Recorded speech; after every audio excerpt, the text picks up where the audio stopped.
All right, thanks everybody for joining us for the City of Courtenay's March 15th regular council meeting. I'd like to start by respectfully acknowledging that the land on which we gather and are zooming on is the unceded traditional territory of the Comox First Nation. And that due to the coronavirus COVID-19 emergency, the City of Courtenay, with the authority of Ministerial Order M192, Local Government Meetings and Bylaw Process, COVID-19 Order Number 3, implemented changes to its open council meetings. In the interest of public health and safety, and in accordance with Section 3.1 of Ministerial Order Number 3, M192, in-person attendance by members of the public at council meetings will not be permitted until further notice. Council meetings are provided over by the mayor or acting mayor with electronic participation by council and staff via live web streaming. And with that, can I have somebody move the adoption of the March 1st and March 10th council minutes? Move adoption. Second. Excellent. Are there any questions or comments? And I do see Councillor Morin. I'll pass it over to you. Thanks, Mayor. I did send a message to Ms. Saritzka about just a minor clarification in the minutes with the winter challenge, the verbal update I did. It was actually you, Mayor, who nominated me for the winter challenge and not Chief Rempel, who had actually nominated you. So I just wanted to make that clarification. Thanks. Thanks very much, Councillor Morin. And again, a big thanks for taking on the challenge. I think you did a fantastic job. And for those that didn't take on the challenge, well, you know, there's always next winter, so you can start practicing in the summer when it's warmer, I guess. With that, if there's no other further questions or comments, I'll assume that our minutes are adopted unanimously. And we'll move on to late items. And I don't see any late items brought forward. And so that brings us to delegations. And we have the Comox Valley Community Health Network. And they're going to be providing an update on the development of the community substance use strategy. And with that, I'm going to pass it over to Lindsay McGinn. And I'll give you your 10 minutes to give your presentation. And then after that, we'll open it up to questions from council. Thanks, Mr. Mayor. Hello, everyone. I'm just going to get my screen share started here. So my name is Lindsay McGinn. I'm the facilitator of the Comox Valley Community Health Network. I just wanted to introduce a few other people who are joining us today for the presentation. Evan Jolicoeur is the consultant to the substance use strategy, and he will be presenting with me today. We also have Sally Cupp, who is the lead consultant for the strategy. And as well, we're also joined today by Sharon Karsten and Sam Franey from the Walk With Me project at the Comox Valley Art Gallery. So our two groups have partnered together on this work, and we wanted to have them join us here today. So in case there are any questions specific to their project, they're here to answer them for us. So as Mayor Bob said, we are here today to provide an update on the community substance use strategy.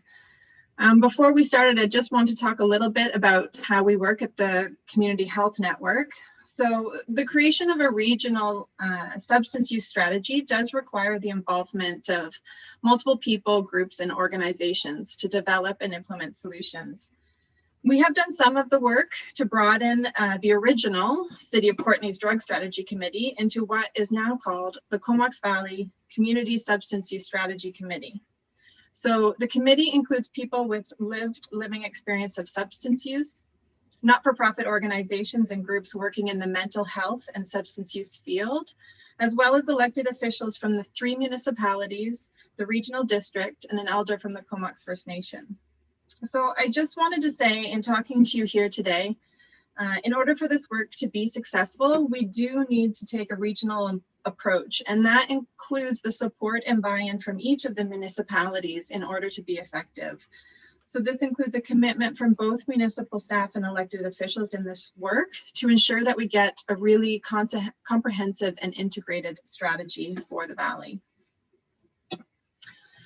So our network and all the work that we do focuses on the determinants of health, and we can't look at substance use without also considering other determinants of health, things like childhood experiences, social supports and connection to the land. One area that has really been coming up for us in all our work, and definitely within the field of substance use, is centering is the work around diversity and inclusion. So as much as possible in working with our partners, we've really tried to center people with lived and living experience of substance use in our work. The ways in which stigma and discrimination around substance use is a very real barrier to reducing the substance-related harms that are having in our community. So I think these notions of social determinants are important when we look at the city's strategic priorities around your key relationships in terms of both reconciliation and how you can engage with and partner to improve the health and safety of our community. So we really hope that your future strategic priorities also include an equity lens in your work, as I know has been implemented for your official community plan review. This is just a timeline, a quick timeline of events. It was in November of 2019 that our network was approached by the city about growing the mandate of your drug strategy committee to make it a regional committee and to develop a substance use strategy. In January of 2020, we made the decision to work together and began to expand the mandate and the participation list. In the spring of 2020, the funds were transferred to the regional district, who is our fiscal host at the health network, and our MOUs, or memorandums of understanding, were signed. In the summer of 2020, the first consultant was hired. And in fall of 2020, we began our work with the Canadian Drug Policy Coalition. And this included a series of workshops with members of our committee around current drug policy. In December of 2020, the first contract ended, but we were fortunate to hire our new consultants in January of 2021. And just in the past month, the Memorandum of Understanding has been extended into the summer of 2021 to complete this work. So just a few of the challenges that we faced in developing the strategy. One, as I mentioned earlier, this is a complex issue, not only because of the various determinants of health, but also we're looking at multiple substances across the spectrum of use. We've had a number of staff and volunteer changes, both at the city and at the network. And of course, COVID has just made everything more difficult, not only having to move our meetings and our engagement online, which has resulted in a barrier of participation for a number of folks, but also we're trying to work with Island Health to get the data to support this strategy. And of course, they are all very busy focusing on the COVID pandemic and the rollout of the vaccine.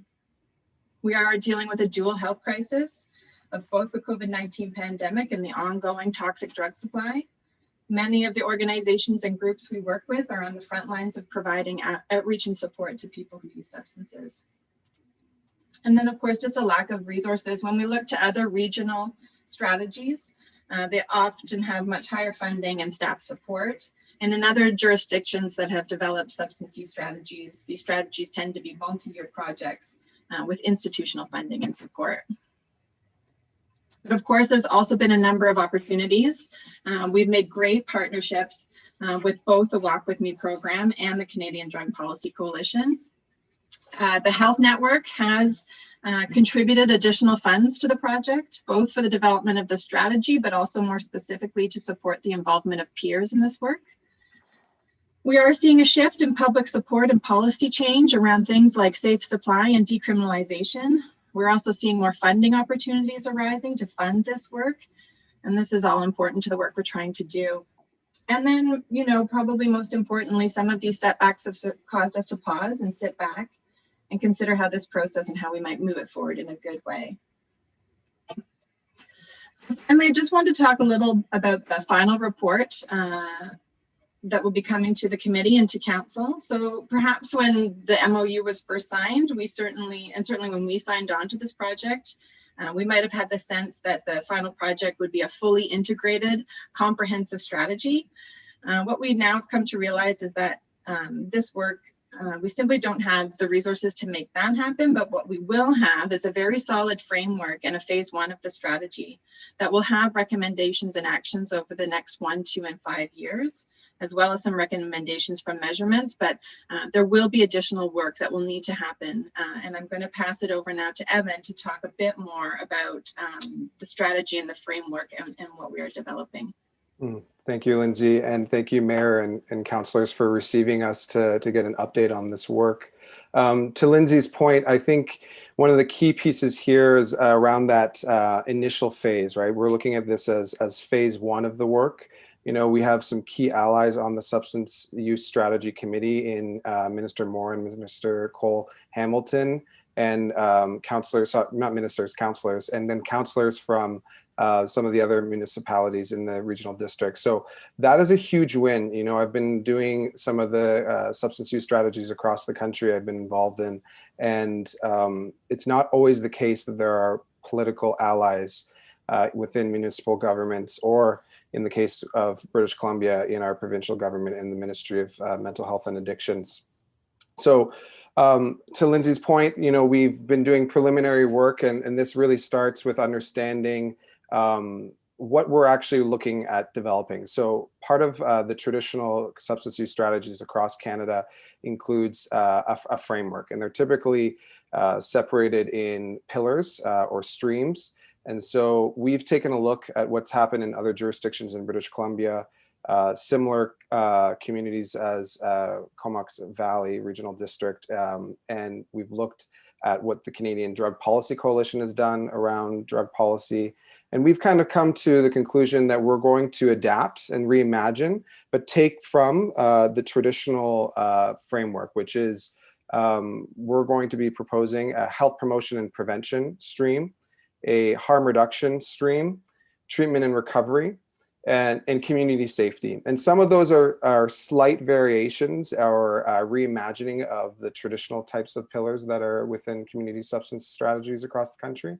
And the key part that's been done to this point, which I think is really important to highlight here for each of you in your work, is that as a result of the work that the committee has done thus far in engaging with community organizations and peers and individuals who have lived experience or are impacted by substances, is that there's a key opportunity in the Comox Regional District to focus on educational interventions across each of these four pillars.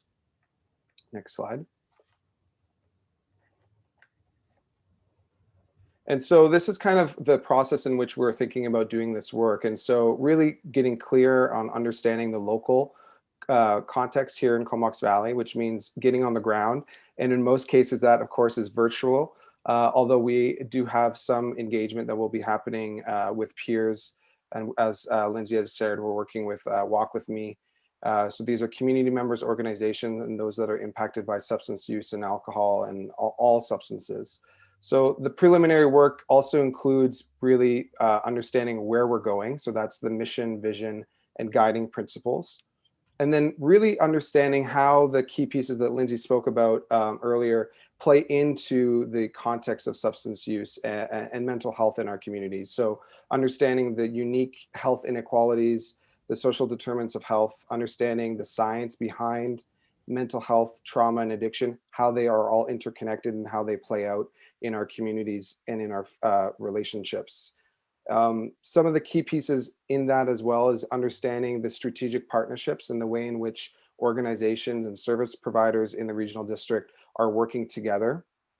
If you look on the other side there, we have really understanding within each of the streams what we have as a reality here in Comox Valley. So understanding the data, doing data analysis. So we're doing that right now. We're building partnerships with data collectors such as VHA, the RCMP, and the school district, as well as hoping to initiate conversations with each of the municipalities and the role that they play within this larger conversation. And so there's a great deal of work to do around analysis of data to really fully comprehend the situation that we're in Comox Valley. And that also means being able to create a consensus on the need and commitment towards a community strategy. And so we view these partnerships both as one in which there's a sharing of information, but also in one in which really for the phase two, which is developing a concrete strategy that has recommendations and tactical implementation strategies. It means starting those relationships between and convening and supporting the initiation of those relationships between all the people that are involved, all the organizations and the institutions, and community members. And so part of that engagement is the key stakeholder consultation. And so we are ready to send out actually a community stakeholder survey to understand the barriers, the gaps, the programmatic and operational realities of our organizations in our community. And that will be going out primarily to service providers and clinicians and practitioners in the Valley. We've also started to collate key, identifying key individuals who we want to have at community engagement sessions. So in April and May, we'll be engaging with a few community engagement sessions to really unpack and to hear potential solutions for the strategy. And I think that's it for me for that section. Great. I will add just really quickly, Lindsay, one of the key pieces too is that we're also going to analyze, this is really interesting for you as elected officials, is potential funding sources towards being able to support the development of the next phase of this work. Thanks. Thanks, Evan. So today, in terms of requests, I think from the Health Network and from the committee perspective, just strengthening the commitment of both staff and elected officials is important. We did have a great working relationship with the previous manager of culture and recreation and found their support very helpful as we were going through this process. So we're hopeful that when their replacement is in place, that we'll be able to make that connection again. And then, of course, this is the first update that we've provided. We will be back. We hope to also speak to the other municipalities and the regional district about this work to bring them all on board. So, your ongoing support as a council to champion this work and potentially be a leader would be helpful. So I'll end it there. And then if there's questions, we're all here. Thank you. Fantastic. Thanks, Lindsay and Evan. That was great. And one thing I was going to mention is we did go over the 10-minute mark, but I think this is probably a pretty big priority for council. And so I didn't want to cut you off because it's really important work you guys are doing. And I thought when you do come back to do future presentations so that we don't get caught up in that 10-minute thing, if there may be a possibility of bringing you back under staff presentations or someplace else so that you don't get caught up in that. Now, council is going to be able to sit and ask questions till the cows come home here, which is possibly going to happen. But I did just want to really thank you guys for the work that you've done so far. And I've got some questions, but I'm going to defer to the end here. So I'll let Councillor Cole Hamilton go first. Thank you very much, Mayor, and thanks, Lindsay and Evan. It's good to see you again. We saw you just this morning on a Zoom call to talk about the strategy.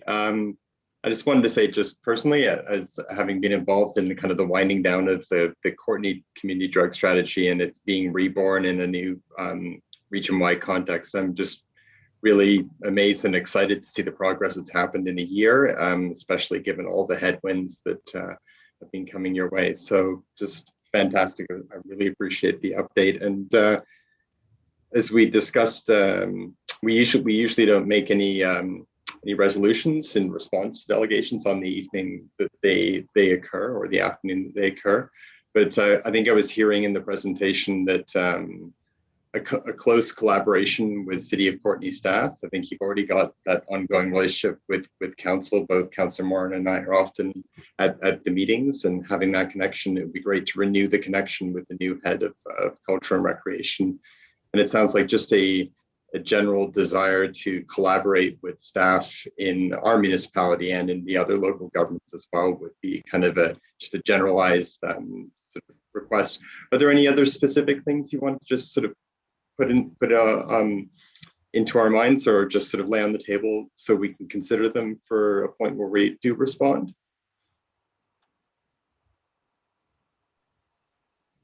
Is that a question for me? It could be for either you or Evan, but beyond I think the collaboration piece, which I think I see quite clearly, was there anything else that at this early stage would be useful in terms of moving things forward? Evan, do you want to go? Yeah, I would say, unmuted. yeah, I can share a few ideas. I think one of the key pieces in each of your roles as being advocates on the tables and the committees that you sit on, whether it's with the the BC Municipalities Group or with your colleagues in the provincial government, is that there is a situation happening in Comox Valley, and we need support on all levels. And so I think that just continuing to be an advocate for support, if that looks like having conversations around funding or service provision. Of course, we're going to have recommendations out of the report once we get to that final report stage, to actually give you something in your hands to go and advocate for.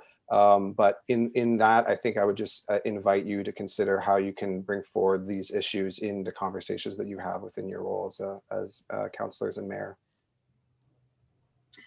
And I would just add, you know, in order to make the strategy successful, we really are going to need to leverage all our relationships with these key stakeholders, as we call them. So if there are ways that, you know, individual councillors or you, the mayor, can help to make those connections for us so that we do get really good buy-in and support for this, those are always helpful as well.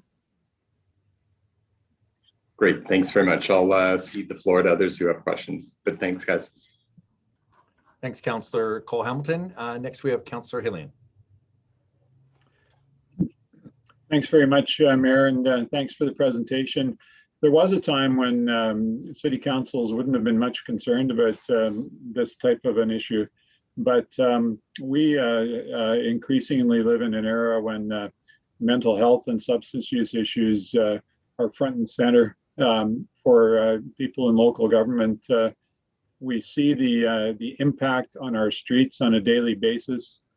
We hear from our citizens. We strive to provide what we can in the way of services to try and make a difference. So I look forward to hearing the results of your work and seeing if there's any specific recommendations that we can carry forward and enact that may make a difference. I did wonder if either Sam or Sharon wanted to add anything from their perspective, given the Walk With Me program. I know there's been some engagement in relation to our official community plan process, but we may have people tuning in who aren't aware of what the Walk With Me project is all about. So I just wanted to give that opportunity if either of those individuals wanted to comment.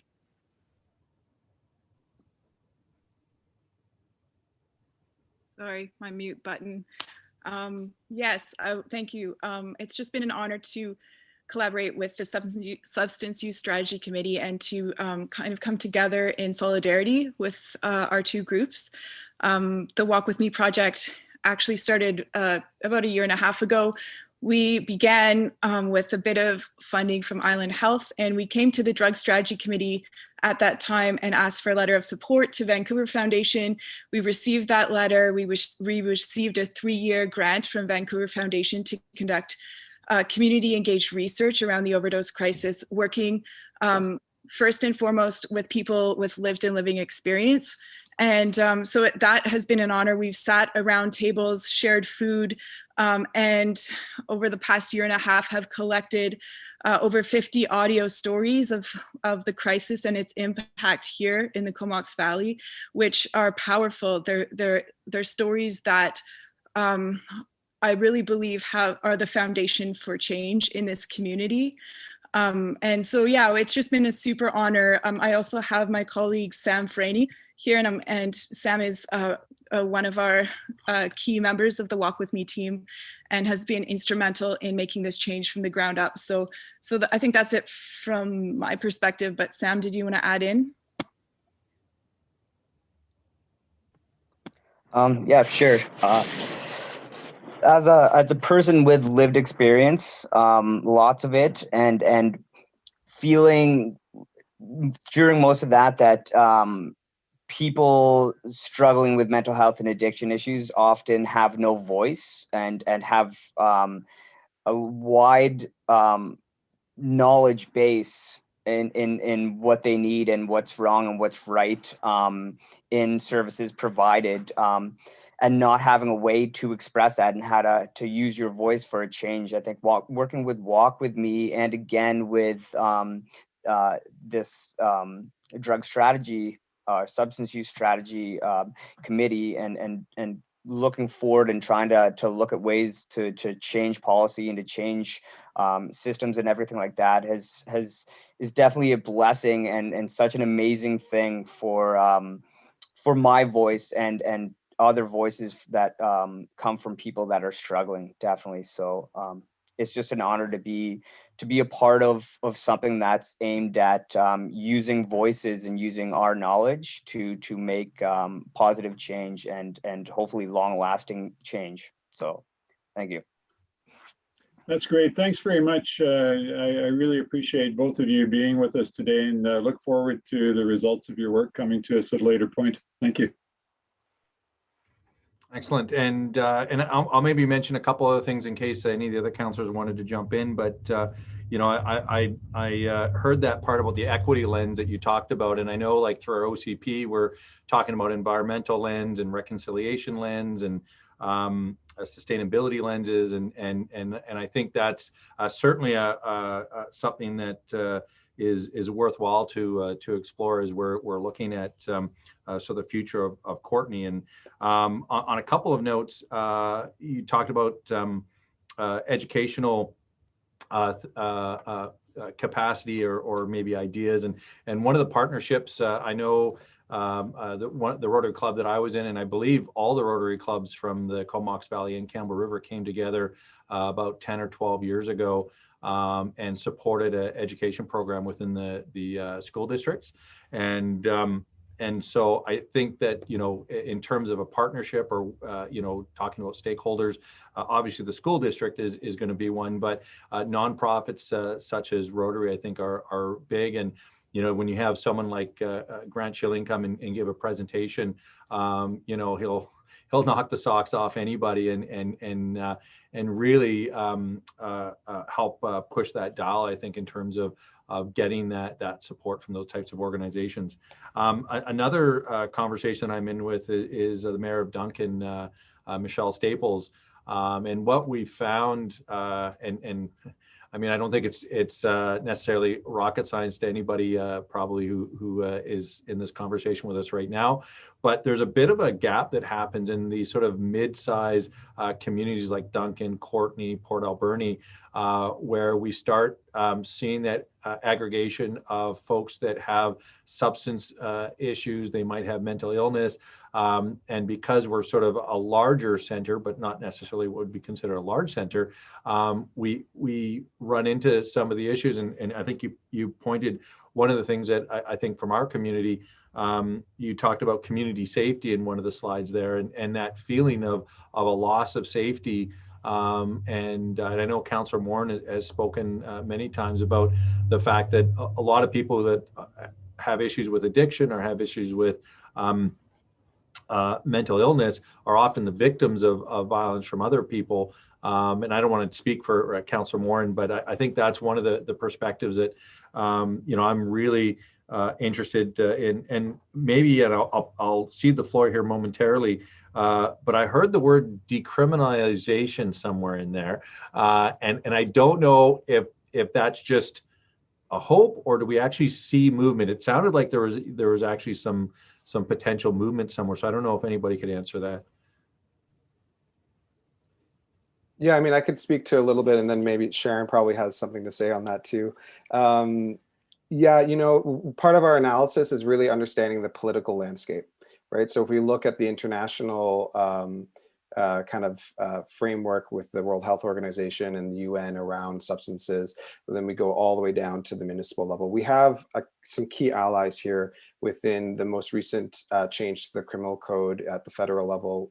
It's in the House, it hasn't been approved yet, which will drastically change the landscape of possession of small amounts of substances.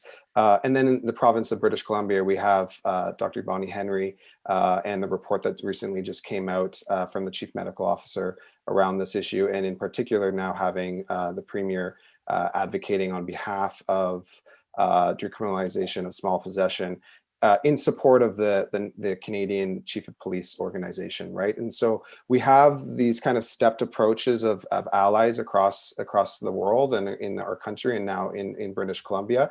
And so, and then your colleagues over in the city of Vancouver as well. And so in terms of decriminalization, it is unfortunately a political issue.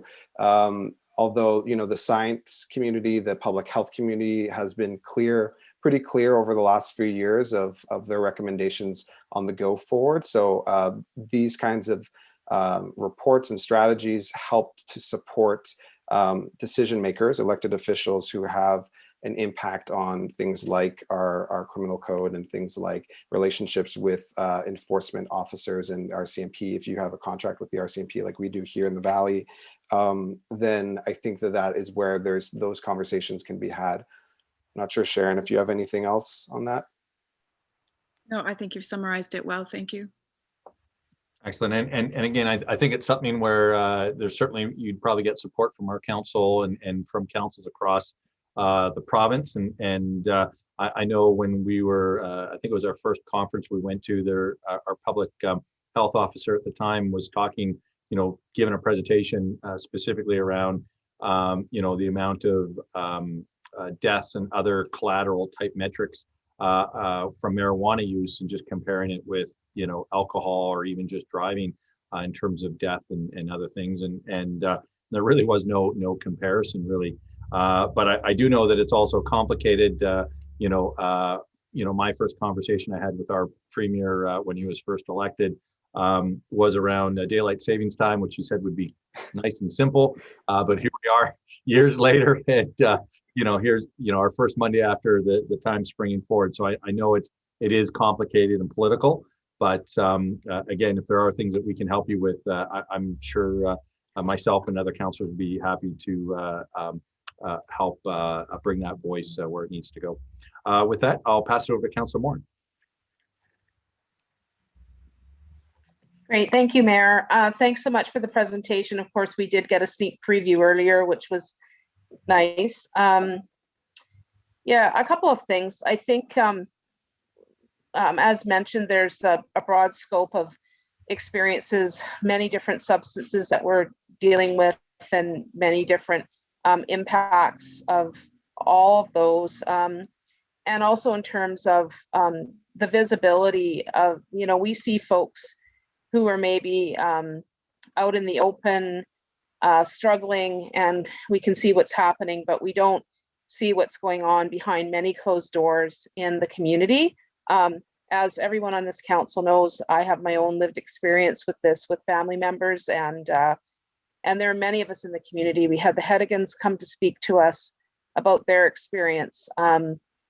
So I think it's very easy for folks to just see what they see and say, oh, that doesn't really impact me. And I think we need to really remember that there are many, many people in our community who are struggling with this in their families or with loved ones. So it's a reason why I think we need to really support this strategy going forward. And just a note to what Councillor Hillian had mentioned about you know, local governments not necessarily taking this on. It's interesting because it was probably more like 20-25 years ago now that the city of Vancouver did take this on, and came up with the 4-pillar approach, which of course Donald McPherson, head of Canadian Drug Policy Coalition, was instrumental in. Unfortunately, there wasn't political will at the time to enact those recommendations. And so, you know, sometimes these things are seen as a failure because there isn't the political will across the spectrum to make things happen. So my hope is that we will see the political will as an entire region, as well as provincially and beyond, so that we can take these really good recommendations that are based on, as I think Evan said earlier, sometimes a changing landscape of what's best practice, but constantly evolving to the best possible ways that we can address this issue in our community. And I think maybe 2 more quick points. our local governments are part of one system of many. And sometimes it can seem really overwhelming when we think of all the systems that need to change. But the good news is we have the power within our system to make those changes.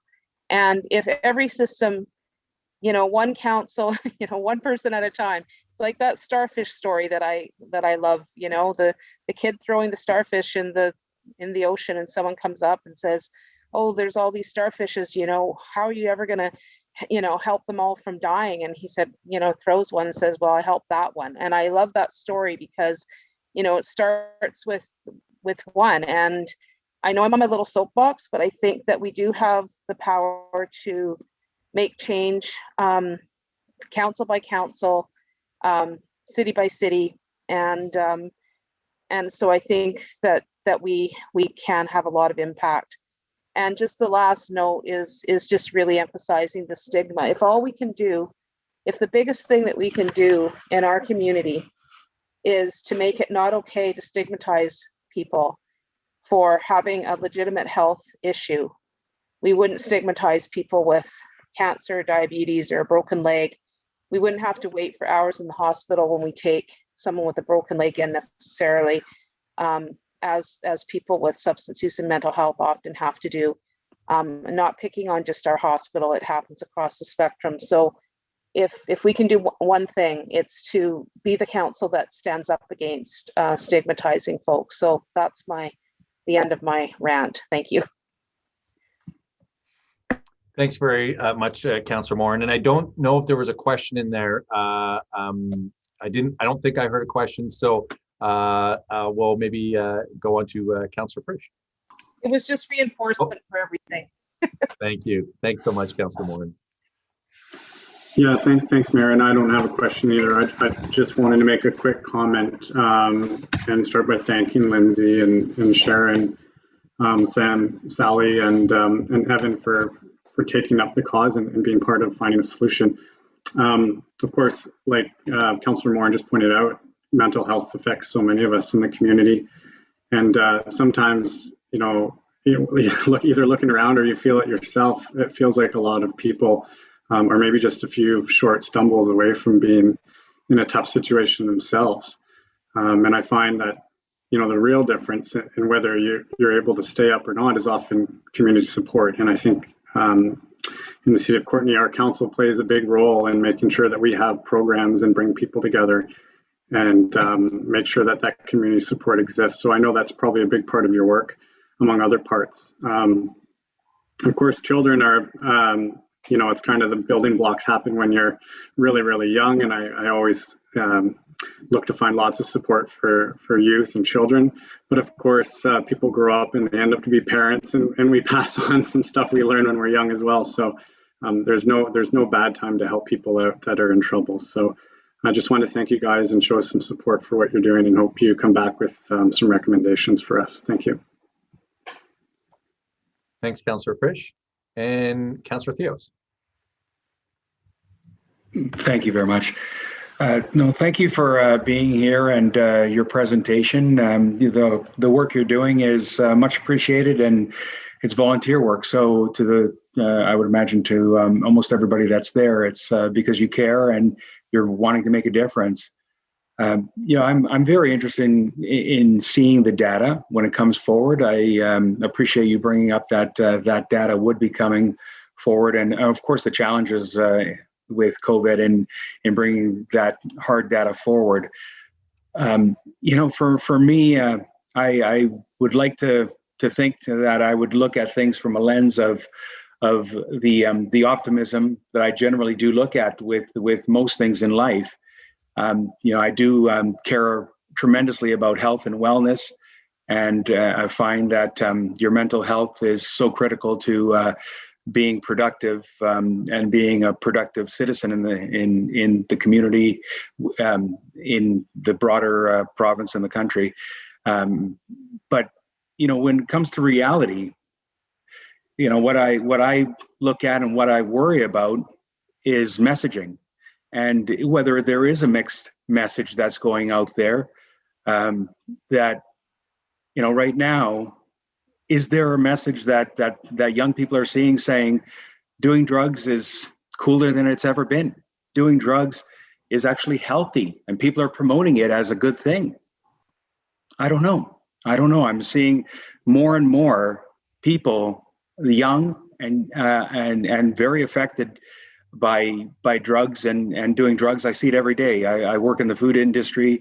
I go to the fitness center on a regular basis, and I see all around me more and more people that are being challenged by drug use and drug abuse. And now it's it's almost to the point where they're saying what I'm doing is healthy. It's a very different message from when I was growing up. But I don't know how you look at it when you go to when you talk about people that are dealing with children and youth and even young adults. What is the message that they're taking from what's been going on in our society recently?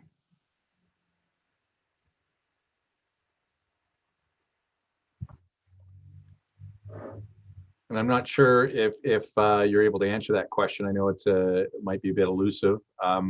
And of course, there is a spectrum of drugs, from alcohol, which when I was a kid was considered the cool drug, I suppose. And as we now know it's not all that it was cracked up to be. With that, maybe I'll pass it over to Councillor Frisch. Yeah, thanks, Mayor. I just wanted to respond to that, and I think you kind of made the point that I was going to, is that it's really, of course, really important to let people educate people and let them understand what the drugs are about and what the effects are on you and why you might want to use them and what the positive and negative outcomes are. There used to be a saying, and I've heard it before, that a glass of red wine a day is considered healthy. But of course, I think our medical professionals will tell you that there is actually no safe amount of alcohol. So you're right, there probably is some mixed messaging there, and these are things that we want to get out, and that's probably a big part of what's, I imagine, that we talk about is, especially our children, they watch their parents go to the brewery and drink beer, and so I think it's conversations that need to happen and be out in the open. Yep. Thanks. Thank you, Councillor Frisch. That was a really good answer, and I was even thinking about that. A glass of wine a day is healthy for you as one of those messages that I'm not sure if that's the case or not. So I appreciate it, Councillor Frisch, that you actually took the effort to actually answer the question. So thank you very much. Excellent. Yeah, Lindsay.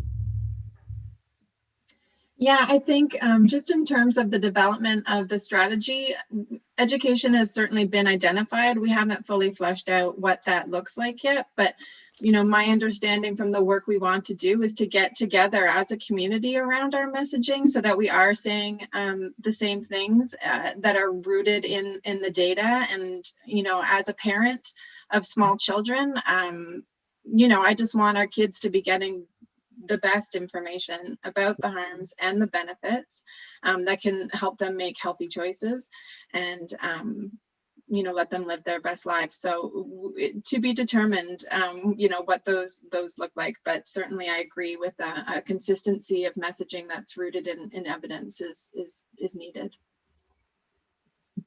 Absolutely. Thanks, Lindsay. And yeah, I mean, you can find old ads where doctors will recommend people would smoke a cigarette to relax and things like that. So and I think as we've learned more about these things and I think when we use words like decriminalization, which does one thing, I think the other side of it is safe supply, and I think that's one of the things that I hopefully we'll see that data with the legalization of cannabis, where that safe supply we saw in Victoria even before it was legalized across the country, that it actually cannabis stores reduced criminality in around those stores because of increased lighting, security cameras, security in general. So it was almost counterintuitive to what some people would have thought, that cannabis stores might actually result in more criminality. But again, most of the folks going into one of those stores is probably older than I am, and again, the fact that we have those safe supplies and and now that those revenues aren't going to that criminal element that they would otherwise be going to. So May I now, add something, Mr. Mayor, to that? absolutely, yeah. Yeah, Evan? so Councillor Theos, thank you for that. And I think what was coming to mind for me is that, and Councillor Moran kind of alluded to it, is that health and healthcare and public health and practitioners were a little bit slow out of the gate with getting our messaging across, right? Especially when we're talking about legalized substances like tobacco and alcohol. They have huge industries behind them that have been lobbying and marketing. And so to your point around, which messages are people getting now in 2021, I think that, what we are seeing as a result of research and evidence is that a lot of the practices and science behind how we understand addiction, how we understand stress, mental health, COVID-19 has layered a whole other piece on that.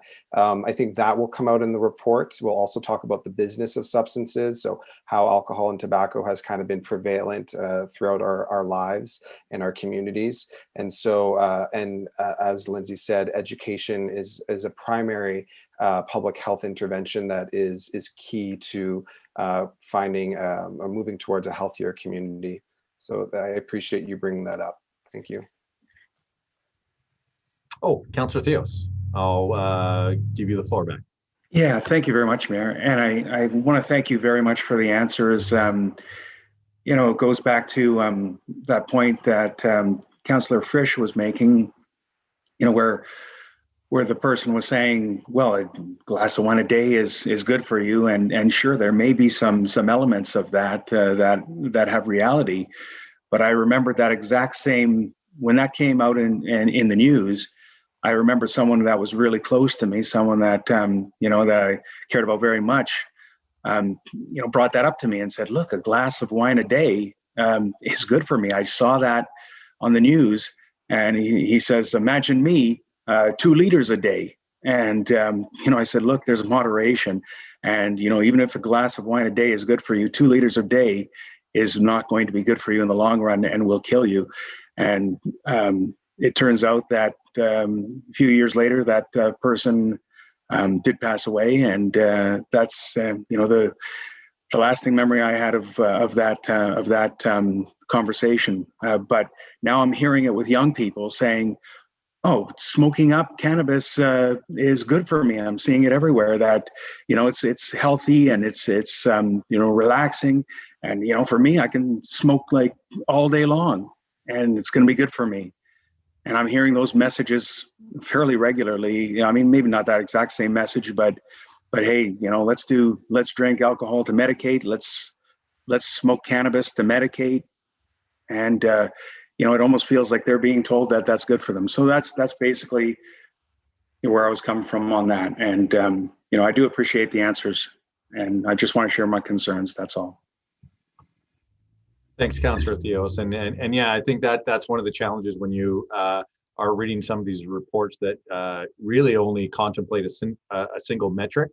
And in fact, I think Facebook has the ability to concentrate those single metrics, so you end up with these sort of very siloed opinions on various things. So, but with that, I think we've had a very fulsome conversation. It's been nearly an hour now, and so. Like I said, I was pretty sure this was going to be a longer conversation than the average 10 minutes. And then if there's anything else that you think that you want us to contemplate, et cetera, please make sure that just gets back through staff. And but I think based on our conversation here, staff have a pretty good idea where council's at.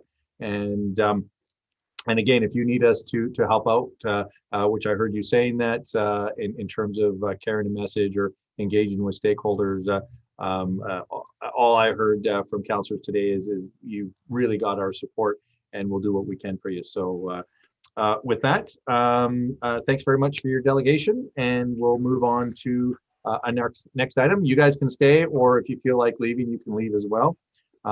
Next we have is our amendment to lease agreement for Lot 2, 120th Street at the Courtenay Airport. Mayor, I'm happy to move that council adopt option 1 and authorize staff to work with external legal counsel to amend the current lease agreement with Dwayne John Dubik for the property having a legal description of PID 0008921149 Lot 1, Section 66 of the CV District Plan 14942, except any portion of the riverbed, further identified as Lot 2 on Plan VIP 64872, to temporarily permit a portable administrative office belonging to AP Aviation to be located and operating on Lot 2 under the following conditions.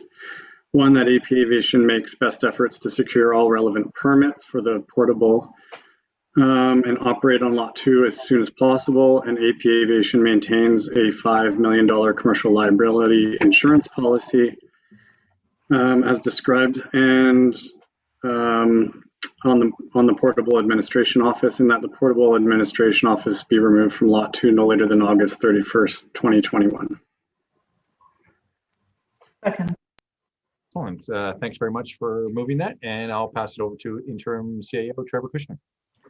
Thank you, Mayor. I'll pass this over to Kate O'Connell to summarize the report and take any questions that council may have. Thank you. Good evening, Mayor and Council. So it may feel like we just dealt with Lot 2 back in December, and if that's the feeling you're getting, then I can confirm that is the case. So we did the full lease renewal for Lot 2 on December 21st, 2020. At no point during that negotiation or contract discussion was it brought to my attention that there was a portable belonging to AP Aviation, which is the current tenants on Lot 1 being stored and operated out of Lot 2. So how the information came about was the city was conducting a standard business license inspection and attended at Lot 2, which was not the lot belonging to AP Aviation. That's when it was brought to me to basically determine whether or not that was a permitted use under the current agreement signed with Mr. Dubiek, which it wasn't. So you'll notice in the report that the location of the office admin portable on Lot 2 is in violation of at least 3 sections of his current agreement and past agreements, which include Section 6, purpose and use of premise. So the purpose currently is stated as the storage of personal aircraft, not for business purposes.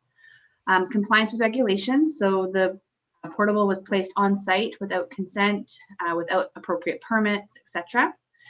Assignment and subleases. So although there's been no money exchanged and no benefit incurred by Mr. Dubiek, the current agreement does prohibit any type of assignment or subleases, which this would have been considered even in the event of no formal agreement between the two parties. So in speaking with Mr. Dubiek, it became apparent that this was done from the goodness of his heart with all the right intentions, which was to help AP Aviation during a difficult time when they were trying to upsize their company. He again confirmed there was no compensation and that he was very, very willing to bring the property into compliance, but was seeking a temporary amendment or an amendment to his agreement that would permit AP Aviation to remain on site until they could complete planned developments on their own lot which would negate the need for the portable admin building on his site. So unlike usual, when normally I bring you a completed amendment draft, because this request is outside of the renewal cycle, my approach is to seek council approval first before I expend money working with external counsel to develop the amendment on the current agreement. So essentially, I'm asking council to provide me with the authorization, should you wish to do so, to work with external counsel to produce the amendment for the agreement that would allow those bullet point items within the resolution to take place. And so far, because this is outside of process, drafting the lease amendment is estimated to cost approximately $500. This was quite a complex process. So between the original agreement back in 2011 in December, or sorry, 2020 in December, as well as time expended this time, we're at about 100 hours for this one agreement. And just to put that into context, this is a single hangar within the entire air park location. So I'm not normally one to be happy about bringing back amendments, especially so short after we've just completed the renegotiation process. But considering it's done under the goodwill and in support of a local business at a very challenging time due to COVID-19, I thought it warranted a report and a request. happy to answer any questions should you have any. Excellent. Thanks, Kate. And I do have a couple here. So Councillor Frisch. Yeah, thanks, Mayor, and thanks, Kate. I don't have a question. I think your report was very thorough, and I really just wanted to thank you for supporting this business. I know it can't be easy balancing, our rules with helping people succeed, but I firmly believe that it's the city's job to help find solutions and keep people on track. So thank you for doing that, and I hope they really appreciate it because I think you've gone above and beyond to help them out. Thank you. Thanks, Councillor Frisch. And Councillor McCullum. Thanks, Mayor. Yeah, and thanks, Kate, for this report. Yeah, I certainly agree with the approach that's being taken here. I think we just want to work with this business as much as possible to resolve this issue. My one concern, however, is just the legal fees and whether or not the city is continuing to pay our side of this lease amendment, or if that will be a cost borne by the leaser. Thank you, Councillor McCullum. We don't have a fees and charges bylaw that would permit the city to remit the cost of this amendment through the legal fees back to the tenant themselves. So the entirety of the cost will be borne by the city. And is the $500 outlined in the financial implications like what will cover the legal fees, or is there additional charges there that we don't know about yet? No, that's an estimate and is reflective of similar amendments I've had done even since coming to Courtney. So it's not an overly complex amendment. I can't imagine it being more than $500. Okay, great. Yeah, thanks for the clarification.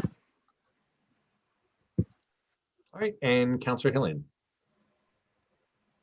Thank you, Mayor. Thanks for the work on this. And I perhaps am missing something that is obvious to others. Is this a case of somebody effectively getting free rent outside of our lease agreement, or I don't understand the helping out a business here aspect of this. It seems to me somebody's getting something for nothing. Thank you, Councillor Hillian. So Dwayne Dubiak is paying the same market rate for the per square foot property as Lot 1 would be paying. So if we were to recoup extra money for the portion of the lot that's being the footprint of the portable, that would actually be considered in addition to the square footage that we're currently charging for. The understanding from both AP Aviation and Mr. Dubiak is AP Aviation used to lease Lot 3, but unfortunately, due to extraordinary circumstances, we're no longer able to lease Lot 3, which was much larger and suitable for their needs. So they moved to Lot 1. And then found that they didn't have enough space to be able to move the aircrafts that they were maintaining and working on into the lot, as well as having their administrative building. So my understanding is the planned construction they have is to extend the hangar, as well as adding in an administrative office within the inside of the hangar that will eliminate the need for the portable admin office. And that's why it's only a temporary request to extend. And you'll notice in the report, we're also stating that this temporary extension is not intended to change the use of Mr. Dubiak's lot, as we seek to maintain a balance of both personal use, education, and business use within the air park. Okay, thank you. Thanks, Councillor Hillian. And I don't see any further questions or comments. So with that, I will poll council for their vote, starting with Councillor Cole-Hamilton. In favor. Councillor Frisch. I'm in favor. Councillor Hillian. In favor. Councillor McCullum. In favor. Councillor Morin. In favor. Councillor Theos. I'll be in favor. And I'm in favor as well. Excellent. Thanks for that. And next we have an OCP amendment for 2700 Mission Road. If somebody can move that. Happy to move this one too, Mayor. I'll move that Based on the March 15th, 2021 staff report, official community plan amendment bylaw number 2996 and zoning amendment bylaw number 2997 for 2700 Mission Road, council approve option 1 and direct staff to schedule and advertise a new statutory public hearing for bylaws 2996 and 2997 related to a revised design proposal for the development. Seconded. Excellent. And with that, I'll pass it over to interim CAO Trevor Krishnan. Thank you, Mayor. I will pass this over to Ian Buck to summarize the report and take any questions that council may have. Thanks very much through the CEO to Mayor and Council. So this report, as indicated in it, is really an update to this project that's been underway for approximately 18 months, probably about a year and a bit since the formal application came in. Council's had a fulsome discussion, both first and second reading, public hearing, as well as third reading. And at third reading, one of the major concerns that arose was the design of a 72-unit apartment building that was a large 3-story building mass spanning a good chunk of the site. So the direction of council was to look at ways with the applicant in order to reduce that building mass, trying to break it up to better fit with the character of the existing neighborhood. We spoke with the applicant. They've come back with a revised plan that you see here in the agenda package. I believe it responds well to those requests. And what they've essentially done is kept an apartment building with a much smaller footprint, moved it to a 4-story building. But in doing so, they will reduce the grade of the site around that building by approximately 5 feet. And so overall, compared to a 3-story building, the building will be about 5 feet higher than what it was. There is a plan attached in the attachments to the report that identifies building heights on the site in comparison to a property on the adjacent Cascara Crescent, and indicating what those heights are and what they would otherwise be permitted in the current zoning. So you'll see that those heights, although it is 4 stories, still remain, roughly at the same elevation of those existing homes. Additionally, to that new smaller apartment, they've put in 8 townhouse units. So fronting onto Mission Road, those units will be a smaller building mass to, again, break up that site and allow for a bit more mix of units overall. And I guess that's the other big change they've made. And in the report on page 29 of your agenda, there's a table that outlines the history of the proposal as it's progressed through the different design stages. And what you'll see is that although the overall unit count has dropped since their initial application, the mix of the larger family-oriented unit types has really increased through the development. And staff see that as an important thing for the community as a whole. We do have a shortage of townhouse-style family-oriented units that are more affordable than your typical single-family home, and we expect to see that need increase over time. So the project responds well to that. Additionally, minor changes, the overall unit count of townhouses remains at 28. So there's been a bit of adjustment in the layout of the units that are directly behind the homes on Cascara. And then the other minor change is the addition of 3 more units to what's called the family housing, the BC Housing supported project there. So again, overall, staff are supportive of the design changes. We think it works well. I will point out that we still are only dealing with conceptual design drawings. These aren't intended to be development permit ready drawings. There's still a bit of work to be done on that, in particular with the landscape, the layout connections we'd like to see from those townhouse units to the sidewalks, materials that go into the building. Council, at least some of the councillors commented, I believe, at third reading on, looking at those materials and matching with the existing neighborhood. So staff are, the other thing I'll comment on is there was questions about the park space being accessible to the public. And we've discussed that with the applicant. It will be secured by statutory right-of-way. So the walkway that will go along the ALR side of the property up to the parkland will all be secured by a statutory right-of-way. So it's kept under the ownership and maintenance of the development, but will be free and open to the general public to use those facilities. And staff do recommend that, although the density has decreased and legislation could permit us to proceed without a public hearing based on the interest and design changes that have happened, allowing the public further comment, staff believe is warranted. So we're recommending another public hearing. And I think I'll leave it at that and take any questions. Excellent. Thanks, Ian, very much. And I know this has taken a lot of time and there's been a lot of engagement around this project and interest. I think, most notably, if we look at the original application versus the current one, one of the big changes is you going from the studio and 1-bedroom apartments to much more 1, 2, and even 3-bedroom apartments. And then even the townhouses going from 2-bedroom to 3-bedroom as well. So I think again, that really, as you said, serves families, I think, really well. And again, appreciate all your time and effort on this. With that, I'll pass over to Councillor Moore. Okay. I thought Councillor Hillian was first, but he's taken his hand down. I was really I was pleased to see the adjustments, and I think that this is a really, really good compromise. I was a little concerned about that density just because of the potential for that lot, but the more I kind of digested the report and saw the positives, I thought it was really well done. I had a question. There's also increased green space as well, isn't there, within the footprint there?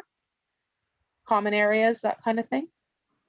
Yeah, thanks for that comment. I didn't mention that, but with the breaking up of that apartment building, it allows for a bit more green space, and in particular space between the townhouse units and the apartment building.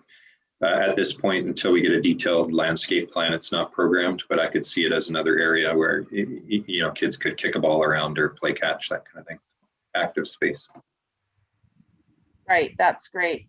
And also really good news that they've increased the number of the second stage housing as well. So overall, I think that this is a great compromise, and I'm hopeful that there might be some change in the temperature with the neighborhood with this, and we'll see what happens if we approve the public hearing and the recommendation. Thank you.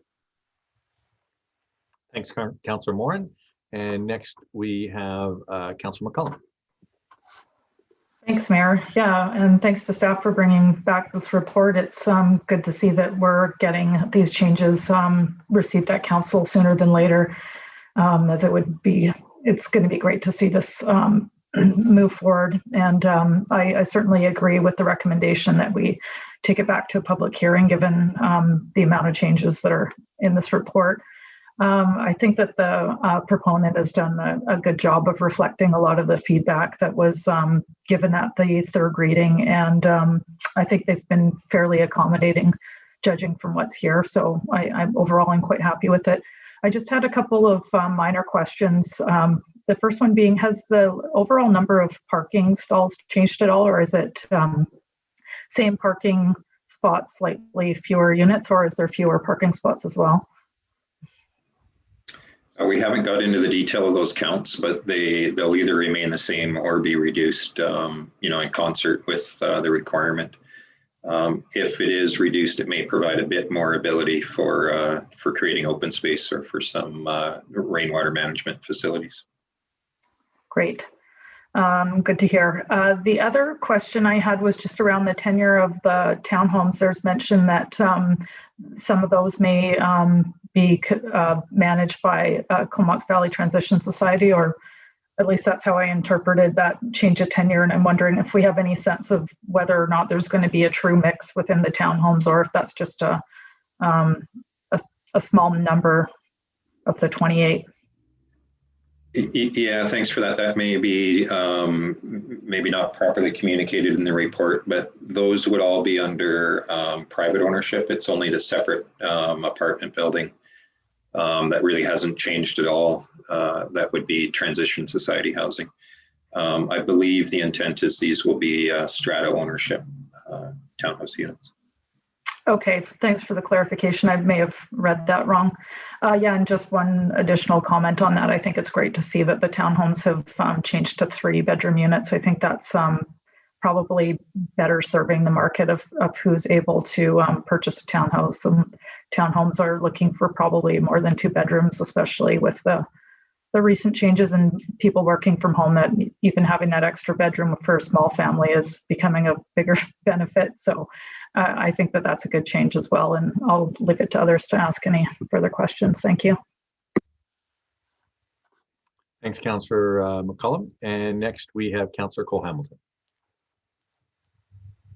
Thank you, Mayor. And I want to thank staff for their work with the developer in such a short time frame to come back with this new plan, which I think shows an awareness of what council was asking for in terms of changes. I think we're seeing more green space. There's a 40-meter by 20-meter playground, and Mr. Buck was just saying there might be more play space in between the apartment building and the new townhouses.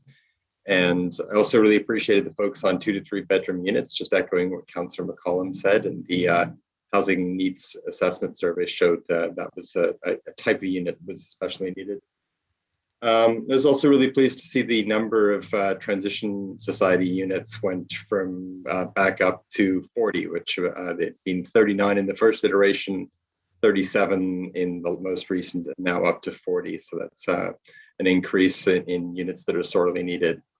And in terms of density, while there might be fewer front doors in terms of a smaller number of units, the actual square footage of housing, the actual usable space on this lot has gone from 0.38 to 0.43, which is a 13% increase in the amount of actual livable space that's going to be available. So I would say that I think this deserves to move forward to a public hearing.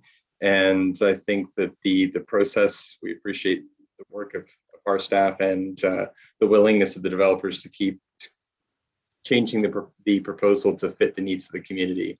I think it's taken a little while, but I think we've come out with quite a promising proposal at this point. So no question, just wanted to express that I'll be supporting this and thank staff for the effort put in.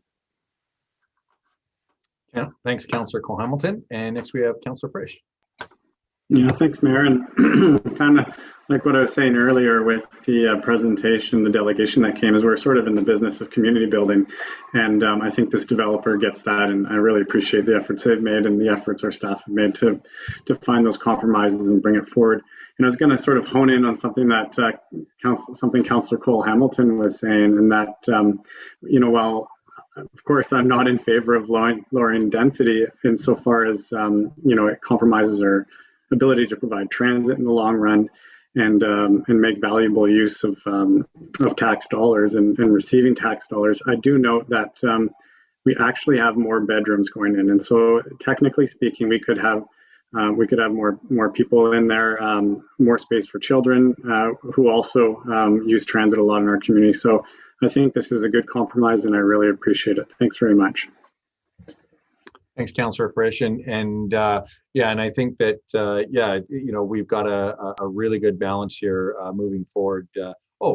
Councillor Hillian, I see you put your hand up. Maybe I'll pass it over to you. Thanks, Mayor. Just to acknowledge the work of staff and the proponent. I think it's certainly worthy of going to public hearing again, and I'm willing to support that process. Thank you. Excellent. Thanks, Councillor Hillian. And yeah, I think that this is certainly a development that is going to serve many needs and in an area of town where is absolutely growing right now. And as been mentioned, when I talked to the proponent about the mix of units, this by far has more multi-bedroom units than any other project that they've done to date. And if you look at the numbers on that chart on page 29, you can see that the townhouses were going to be smaller, but even the apartments were going to be significantly smaller. And even if you look at the family housing, there's now even 4-bedroom units. And so that's just something that, I think, again, the developer through staff have really moved the dial on that, and just want to thank them for all that work.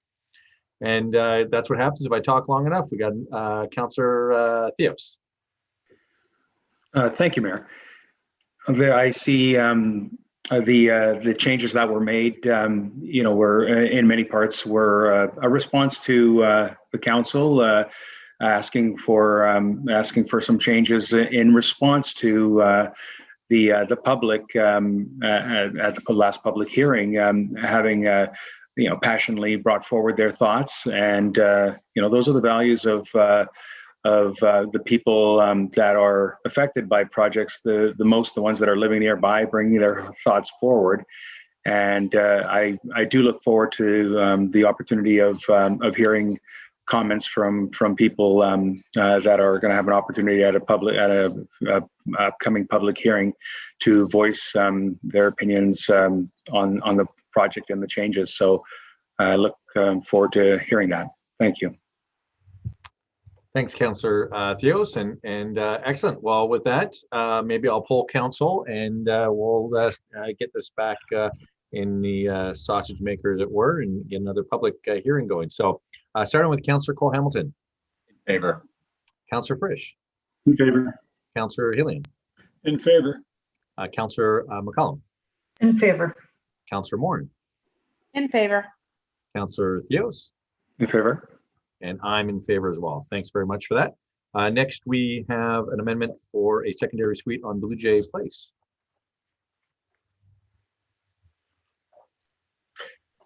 Mayor, I'll move that based on the March 15th, 2021 staff report, zoning amendment bylaw number 2986, to allow for a secondary suite at 2129 Blue Jay Place. Council approve option 1 and proceed to first and second reading of zoning amendment bylaw number 2986, 2021, and that council direct staff to schedule and advertise a statutory public hearing with respect to zoning amendment bylaw number 2986. Second. Excellent, thanks for that. And with that, I'll pass it over to staff, interim CAO Trevor Kushner. Thank you, Mayor. I will pass this over to Matt Fitzgerald to summarize the report and take any questions that council may have. Thank you. Through the CAO to the Mayor and Council. So this is an application to rezone the property at 2129 Blue Jay Place from the current zone, which is R1, to the proposed zone, which is R1. This house was recently constructed, but they haven't yet finished the basement, and the applicant now proposes to add the suite within the basement area. And the proposed suite complies with all the zoning parameters relative to suites, including parking stalls. A public meeting was held with several comments submitted both for and against the proposal. Those against the proposal seem to be centered their concerns on traffic, increases of traffic, and on-street parking. Staff are recommending that council gives this proposal first and second reading, and then we proceed to public hearing. And with that, I'll take any questions. Excellent. Thanks very much for that. And Councillor Hillian. Thank you, Mayor. I did drive up to Blue Jay Place on the weekend to have a look. I must say that that's a nice part of Courtenay to live in, with access to the walking trails in Lerwick Forest and beyond. Just a question for staff. Do we not normally, when there's a rezoning application, have a sign in front of the house that actually identifies that process? I couldn't see one. Perhaps I missed it. Thanks for the question. We'll follow up with the applicant. There was a sign up, but we'll make sure the sign is properly notifying people of the proposal prior to scheduling the public hearing. Yes, and I also just wanted to be clear, the applicant is essentially looking at creating a suite to help with income. Some people refer to it as a mortgage helper. There's no other motivation here. We're not talking about bringing in family or anything like that, but it's clear that the applicant intends to live in the house and rent out a suite. Is that correct? Yes, that's correct. That's what's proposed is owner occupied and renting out the suite in the basement. Right. Thanks very much. Thanks, Councillor Hillian.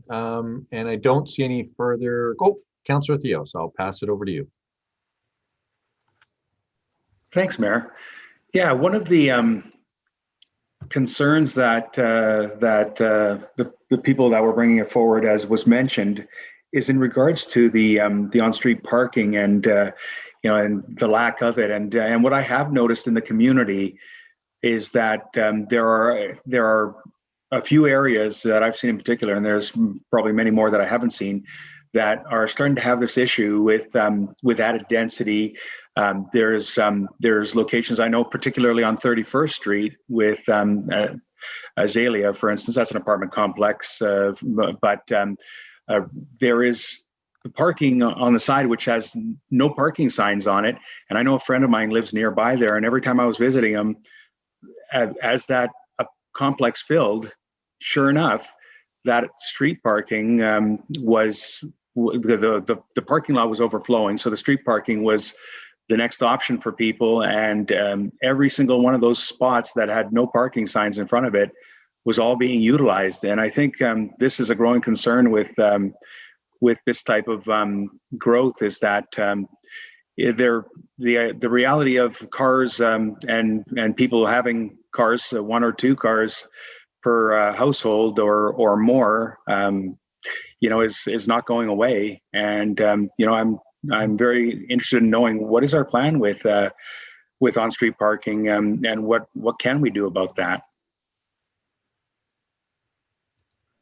Thanks for the question. So I guess specific to this proposal, there is no parking, which signs which are actually right on the corner of the proposed property. So we did receive, as you saw with the public comments, concerns with on-street parking in that no parking area, and those have been forwarded to our bylaw officer for follow-up.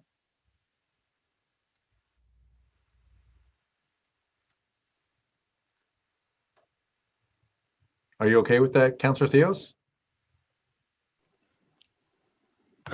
Yes, I'll be interested in seeing what the public has to say, and they know their neighborhood better. So I've seen a couple suggestions already by the public, and maybe they'll bring forward some more. So I look forward to the opportunity of the public having a chance to speak. Thanks, Mayor. Excellent. All right, and Councillor Frisch. Yeah, thanks, Mayor. I just wanted to make a comment about the idea of on-street parking and parking being an issue. And this comes up obviously a lot. I kind of wanted to point out that when I moved to Courtenay 20 odd years ago, on-street parking wasn't really an issue, and traffic wasn't really an issue. And of course, the two big drivers that make it an issue today are population growth and lack of alternative transportation. So, saying that we shouldn't have secondary suites because of on-street parking would be akin to saying we shouldn't have any more development in the valley because traffic is going to be a problem. But in reality, I think the solutions are going to be found elsewhere, and we really should try to be separating parking for cars from development in general, and looking at transportation as a whole as a way to be married side by side with development. So I think that's the way to look at these developments, and I'd be happy to support this going to a public hearing. Thanks. Awesome. Thanks very much, Councillor Frisch. And any other questions or comments before I poll council? Seeing none, starting with Councillor Cole-Hamilton. In favor. Councillor Frisch. In favor. Councillor Hillian. In favor. Councillor McCollum. In favor. Councillor Morin. In favor. Councillor Theos. In favor. And I'm in favor as well. Thanks for that. Next, we have the Greenwood Trunk Sewer Funding Reallocation.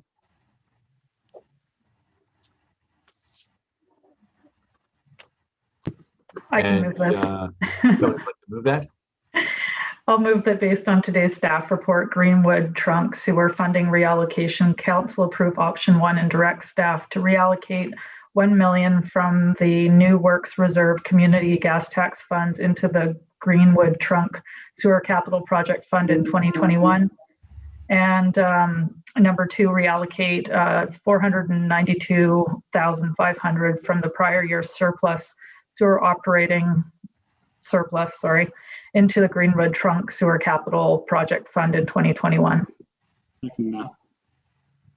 All right, and with that, I'll pass it over to Interim CAO, Trevor Kushner.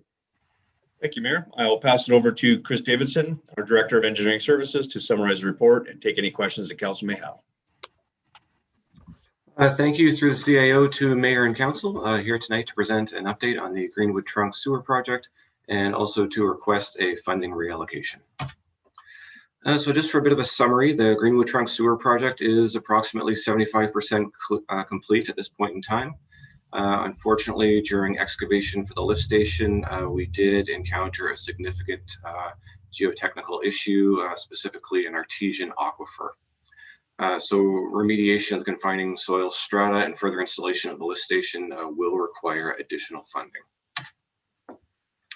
So just for a bit of background, Greenwood Trunk Sewer Project is #1 priority project identified in the city's sewer master plan. Project includes about 600 meters of gravel roadway, approximately 3 kilometers of sanitary sewer main. Construction began in early June 2020. And prior to encountering the aquifer, we were projected to complete the project on time and $473,000 under budget.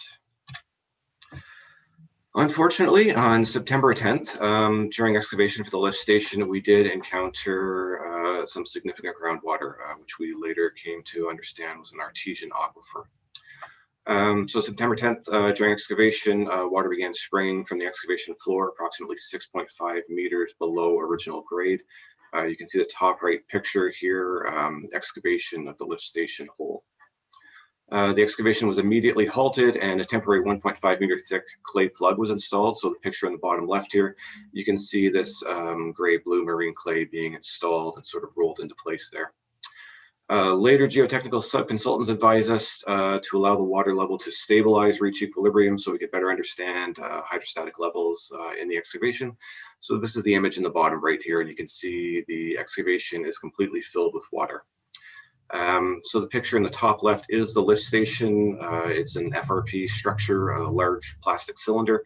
It needs to be installed right in the center of this pool. So you can understand buoyancy forces at a minimum might be challenging. So the next step in the process was to install some dewatering wells. So we installed 2 8-inch wells and 1 6-inch well. The excavation was backfilled to help stabilize the side slopes due to the weight of the drilling rig.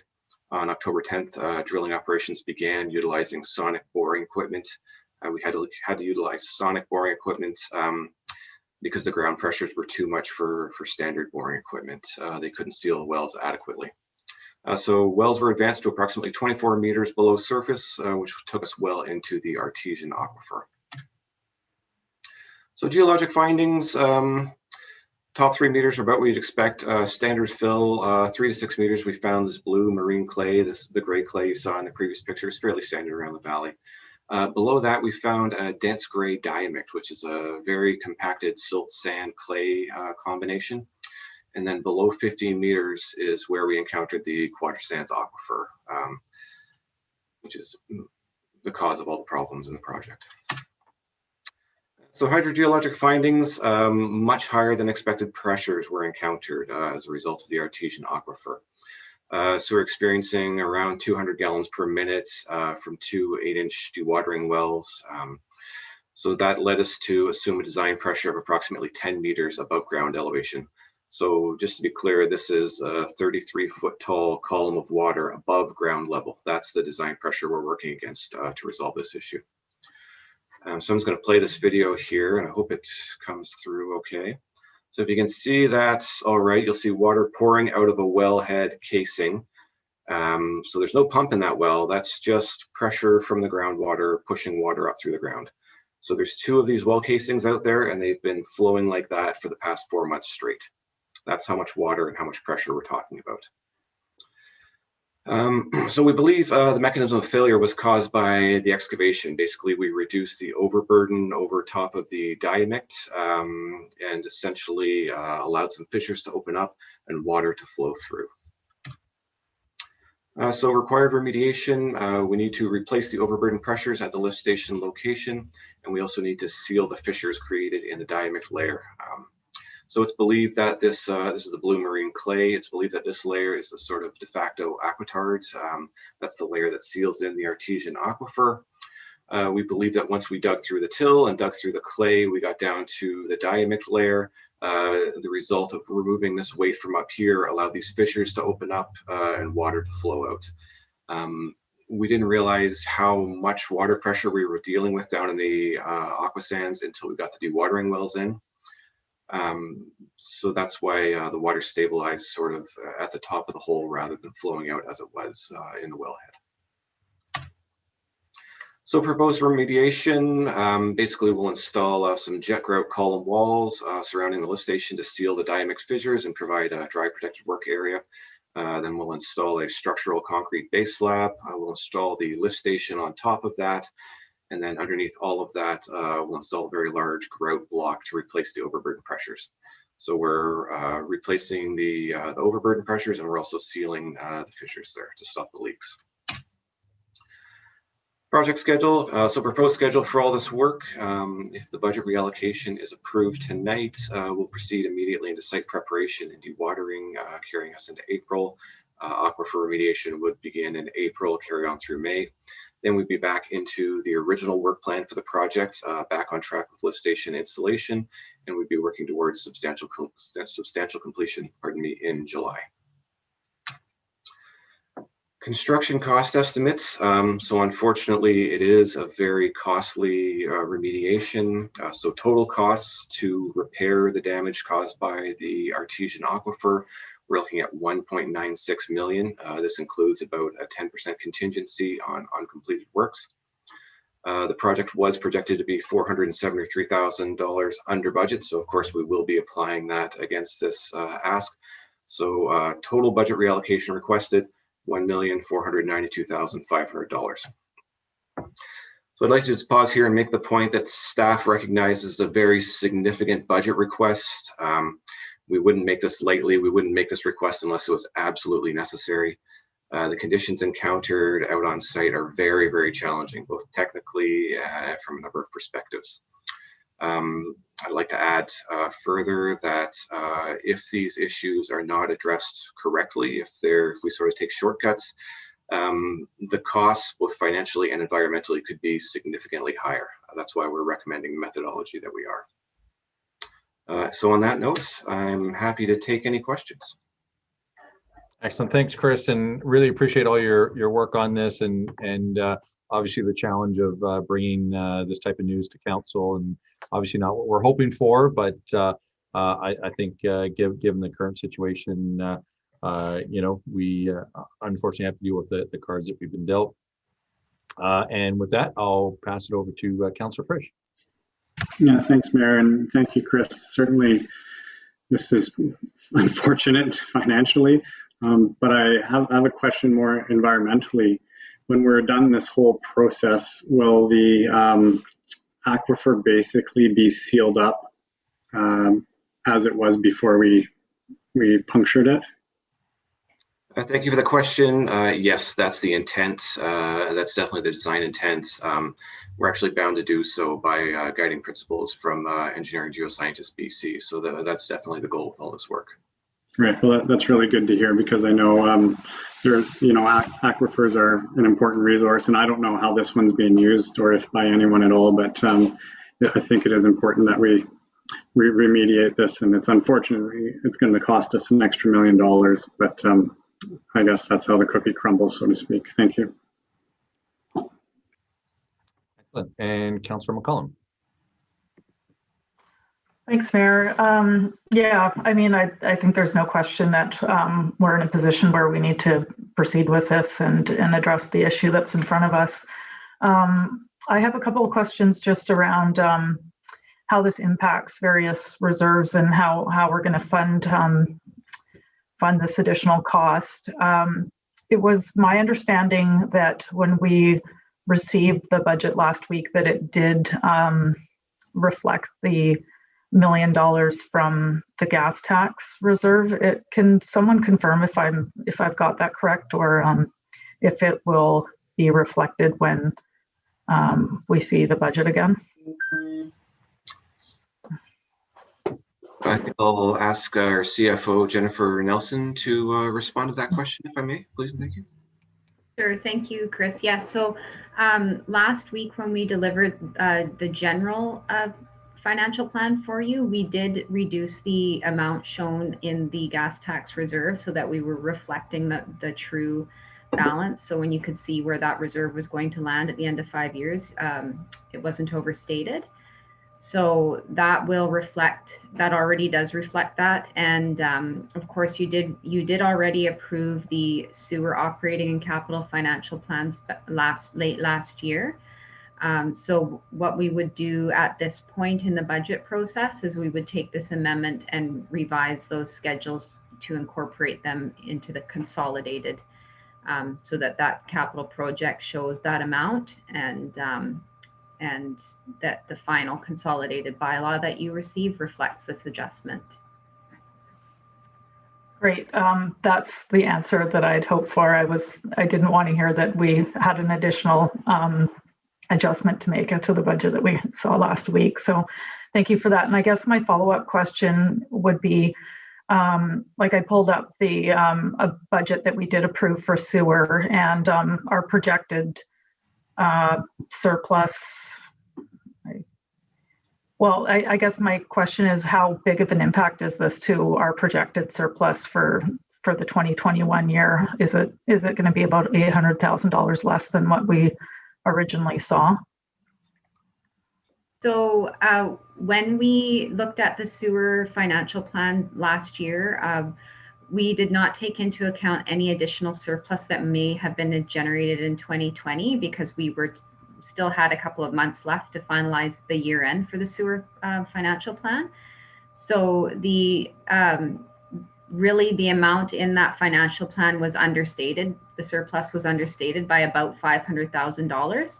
So we're able to now at this point confidently add that additional $500,000 to the surplus, and then ultimately we would be reducing it by almost that amount for this adjustment. So it would have zero impact to the financial plan that you approved on the operating surplus. And over the term of the 5 years, we would still maintain that $1 million operating surplus. I guess that leads me to another question, in that from what I could see, our surplus in the sewer fund is about $1 million more this year than we expected it to be last year when we looked at the budget. And I just want to have a better understanding of the rationale of using the full $1 million from the gas tax and not pulling more funds from our sewer reserves. If you could just elaborate on why we're taking that approach. Yeah, so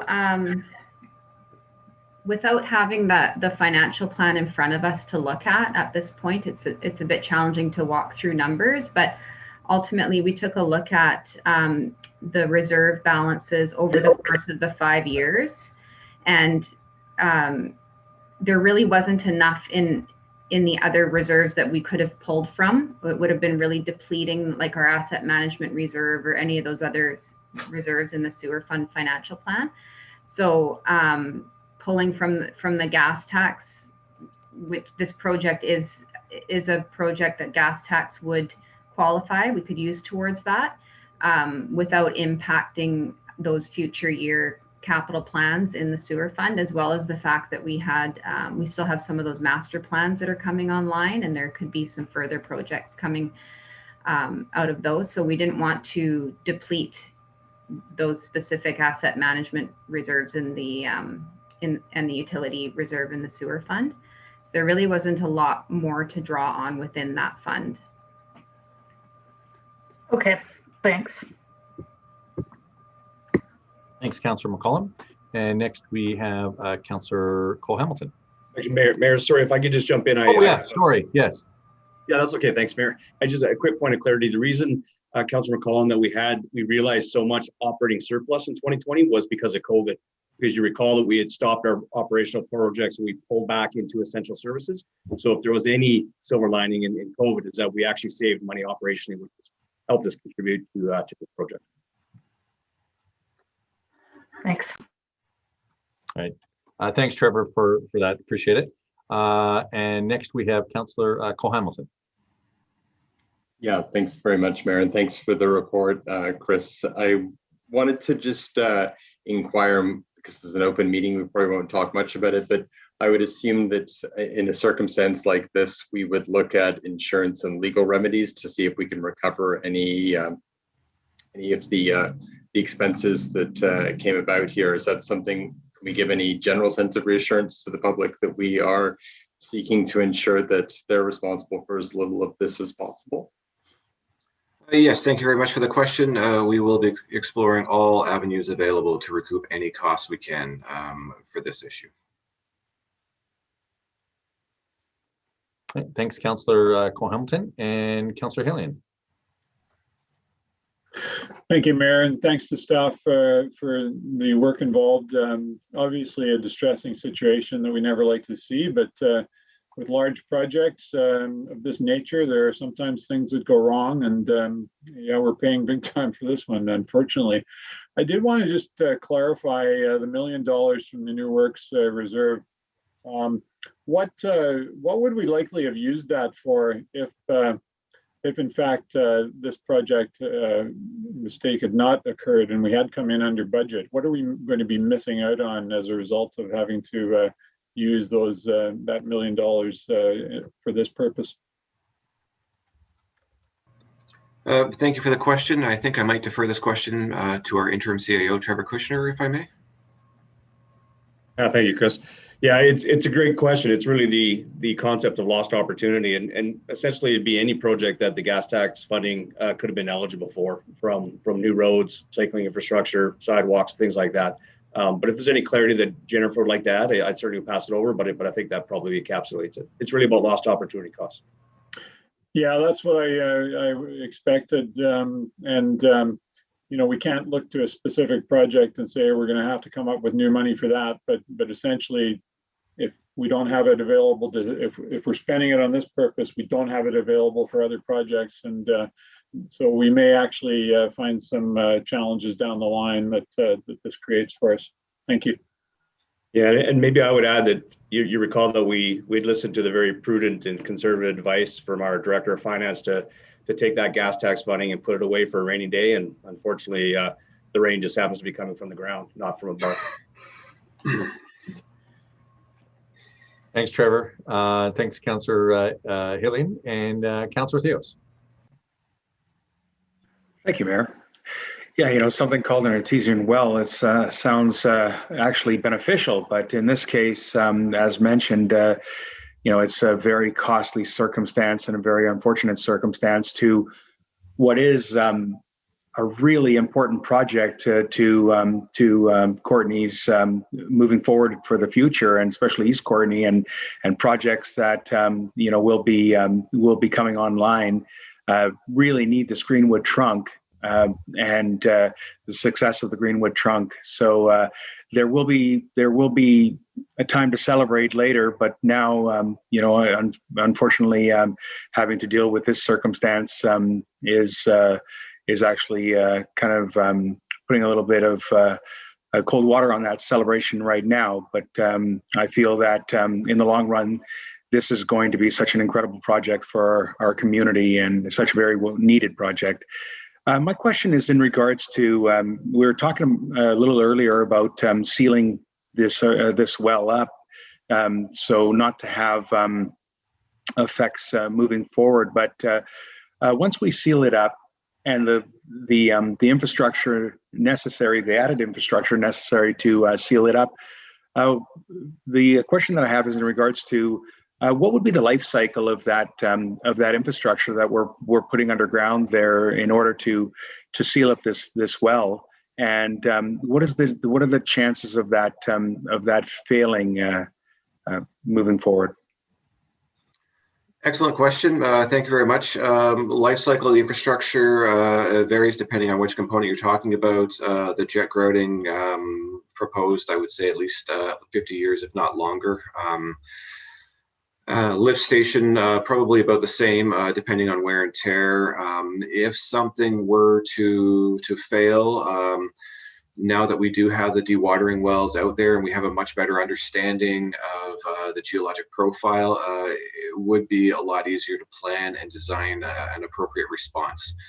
So the dewatering wells really open up a lot of avenues for fixes that we didn't have previously. So it is something that we could manage better as a result of these works today. Thank you very much, Chris. Appreciate the answer. Thanks, Councillor Theos. And Councillor McCollum.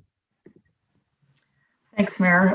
Yeah, I just wanted to loop back to some of this gas tax versus sewer funds that I'm mulling over, and I just wanted a little bit of clarity on how some of these funds could potentially come back. I mean, if we're successful in recouping some of these costs through legal avenues, or if by some luck the costs of doing this remediation lands less than what we're budgeting. Can we determine now that those funds can come back to the gas tax?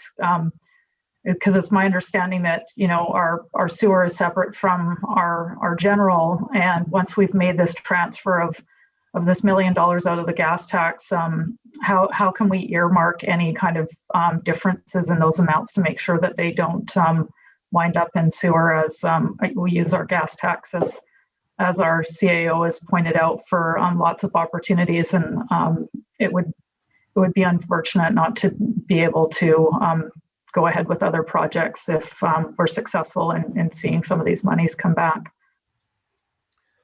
Thank you for the question. Let me provide a preliminary response before passing it over to the CFO. There's a few different avenues in which we could recoup some of these funds. I'd be hesitant to go into any details in an open meeting like this. So I would have to say it would depend how the funds would come back to us. But I'd like to turn it over to Jennifer Nelson to discuss how we may receive any such funds if she wishes to do so. Sure, yes. So basically at this point, this is just a budget allocation. So we wouldn't actually take any funds out of the reserve until at the end of the year. So till the actual costs have come in. So that's how the funding works. So any expenses that were incurred throughout this year would be charged, and then we would review it and pull from the reserve only what's needed.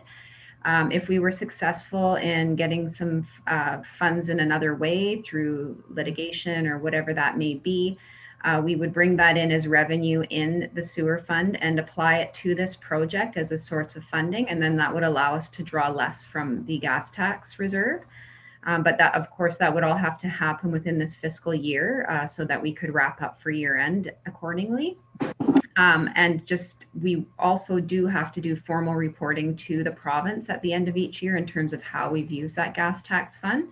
So once we've drawn on it and we've reported, we can't then go pay it back. So we just have to make sure that we take care of this throughout this year. And so ultimately, if we were to spend the full $1 million this year and something were to happen in the next fiscal year, that we were able to recoup it, well, then we would have to bring it in through sewer, and it would go into surplus and pay back some of the surplus that we would have used this year to fund the project.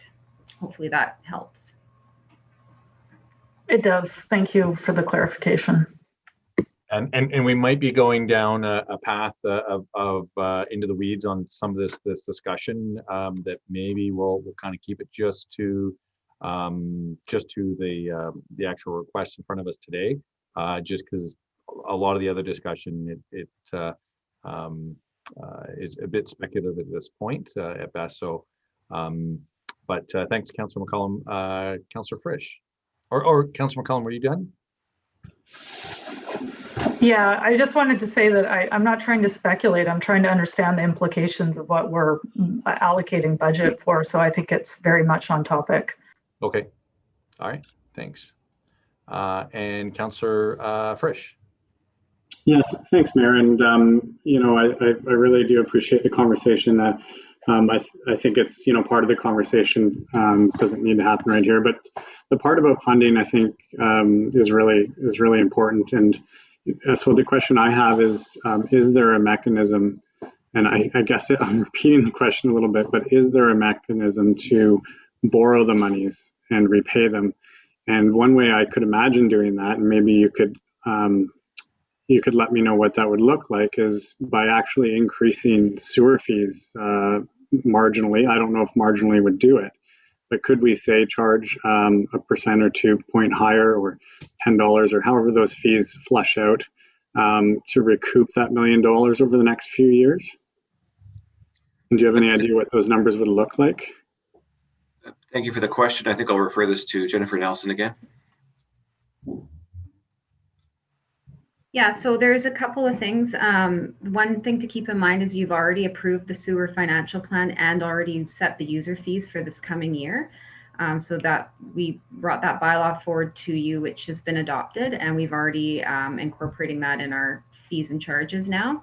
So the intent with the funding source here was not to impact user fees, given it's the COVID year and we were staying within that 2%, and as well as to ensure that we didn't have to then revise user fees and then send another user fee bylaw out and increase. So there's a combination of ways we could have funded it by increasing the user fee. So I haven't run all those calculations to determine what $1 million increase would do to your user fee. But I will say we are also leading down a path of a financial plan that we're bumping up against deadlines, and we need to get it adopted. And so part of that is the user fee bylaw, which is in place. So I can't give you an answer to what that would look like. But the intent with this funding strategy was to maintain your current approved financial plan without impacting it over the next 5 years. Hopefully that helps. Well, it kind of sounds like I don't have a decision to make here. All right, thanks, Councillor Frisch. And yeah, and I know, like, I think one of your comments was getting a loan or something, and again, that would have to go through AAP or a referendum on getting a loan as well. So yeah, it kind of limits what our options are, and again, given the timeline that we have to respond to it as well. Yeah, Mayor, I was never suggesting getting a loan. I said borrow. I meant borrowing it from the fund and repaying it. Yeah. No, I said borrow, but I meant borrow from ourselves. Oh, okay. All right. Councillor Theos. Thank you, Mayor.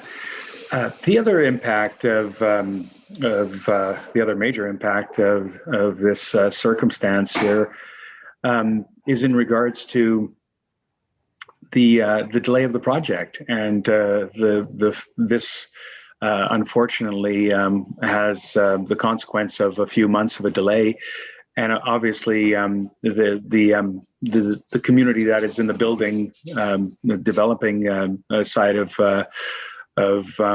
feeling this impact.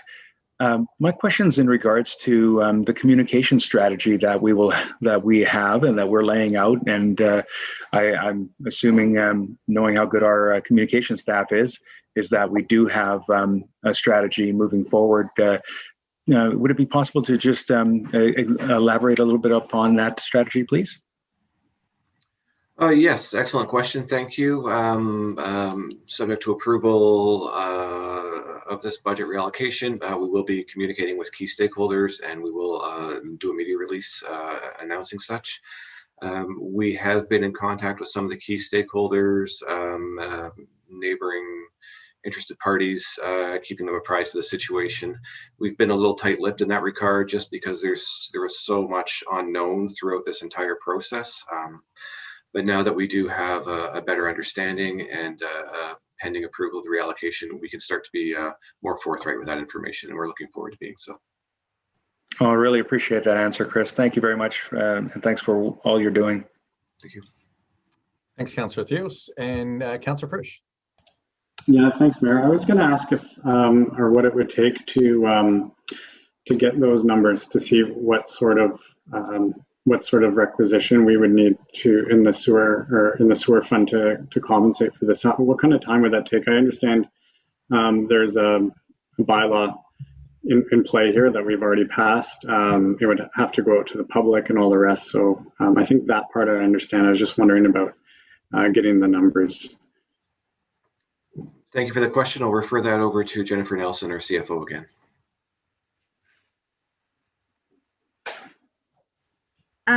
I think I would have to discuss with our interim CAO and determine how we could find the capacity to calculate those figures, because right now we're just in the process of trying to launch our consolidated financial plan and gain public feedback. And we also have our auditors arriving next week.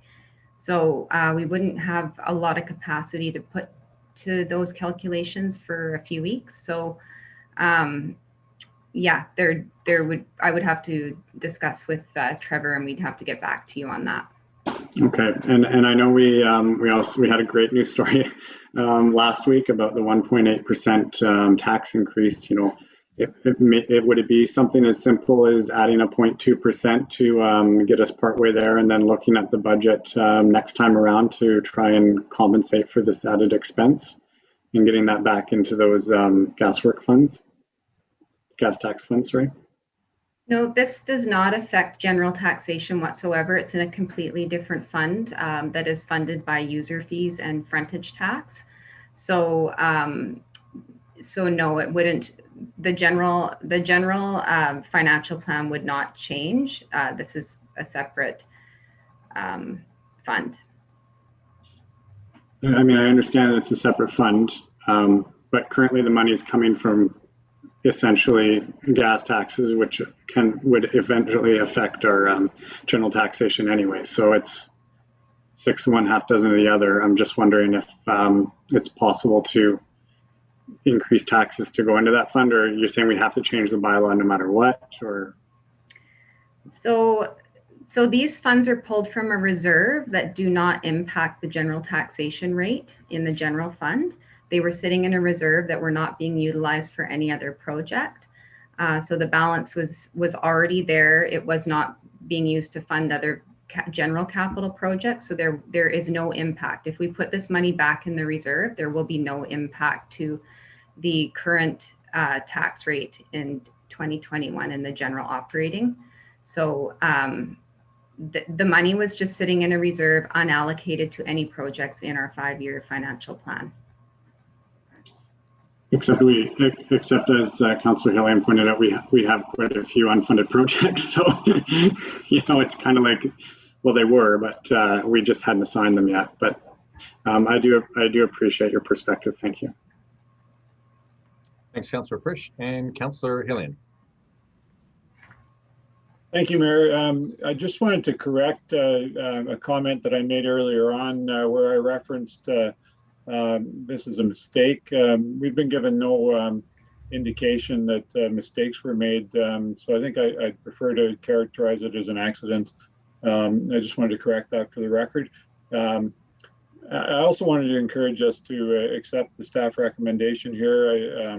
There's a lot of work that our finance department is doing right now, and I think despite whatever implications this may have, they've presented us with a reasonable plan under the circumstances. Thank you.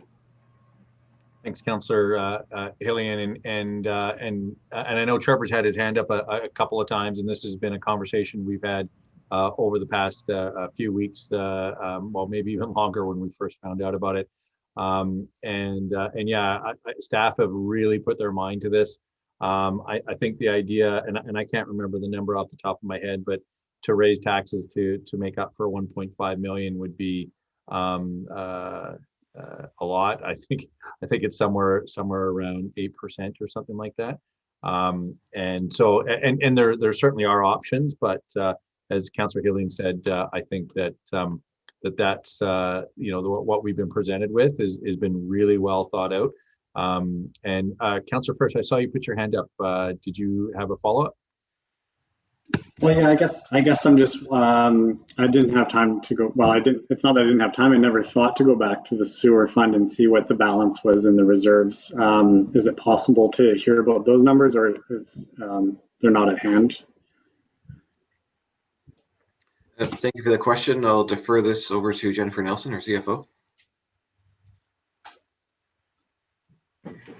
Yeah, so I've just pulled up the financial plan is posted on our website on the financial plan page, and I brought up the sewer reserve balances. So there are only 3 reserves within the sewer fund itself. There's the regular utility reserve, the asset management reserve, and the machinery and equipment reserve, which we can't draw on. That is specific to machinery and equipment.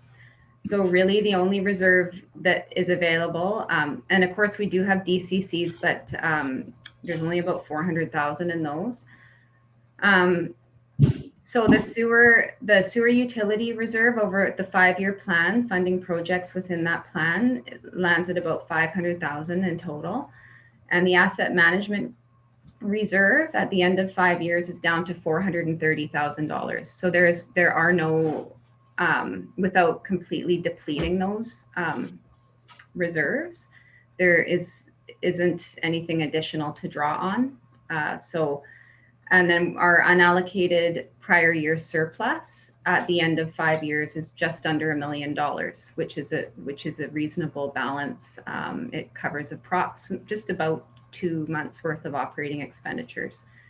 So we really wouldn't want to drop those reserves any further down within that sewer fund. And we are limited to only utilize funds within that fund that's legislated, except for gas tax is the only fund that we have that we hold within the general fund in our financial statements that we are allowed to utilize towards sewer projects. I'm sorry, what's our asset management fund at right now? At the end of this 2021 budget year, after all the projects are funded for that are in the 2021 budget, it's 2 million.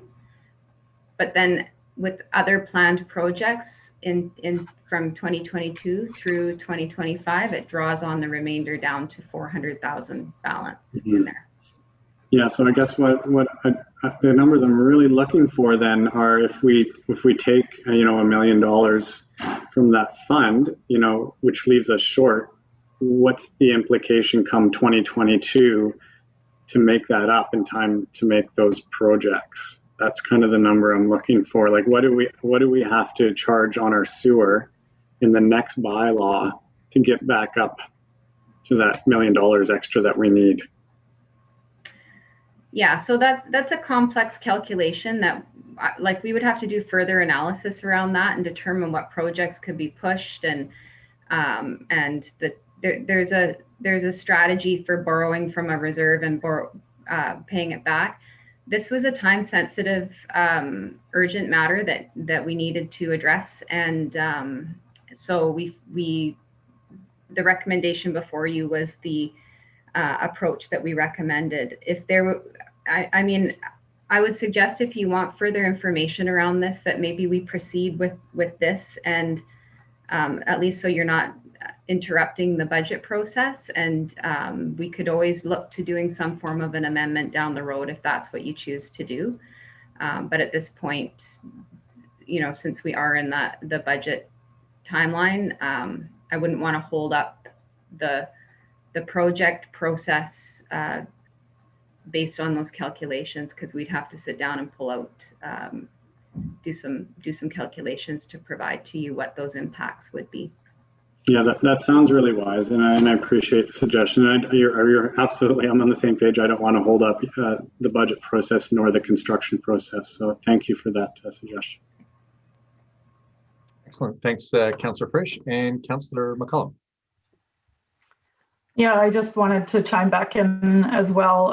I certainly agree with what Jennifer Nelson suggested of proceeding. It is time sensitive, and I don't want to create a bunch of extra work during a really busy time for our finance team. So like I'm happy to take the proposed amendment as it stands on the agenda, but I would like the opportunity to go back and look at this, as I have some hesitations around taking $1 million out of gas tax if there is the possibility of using more sewer reserves. And we don't have the numbers in front of us as to exactly what that looks like. And I appreciate that there hasn't been time to provide it. So, but I did flip back to last year's financial plan, and our projected surplus for 2024, which was the last year of last year's financial plan, was 400,000, and this year it's 1.2 million. So even looking out a number of years, it's improved substantially. And my concern is that once we've moved these gas tax monies into our sewer reserve, we don't have the opportunity to undo that. So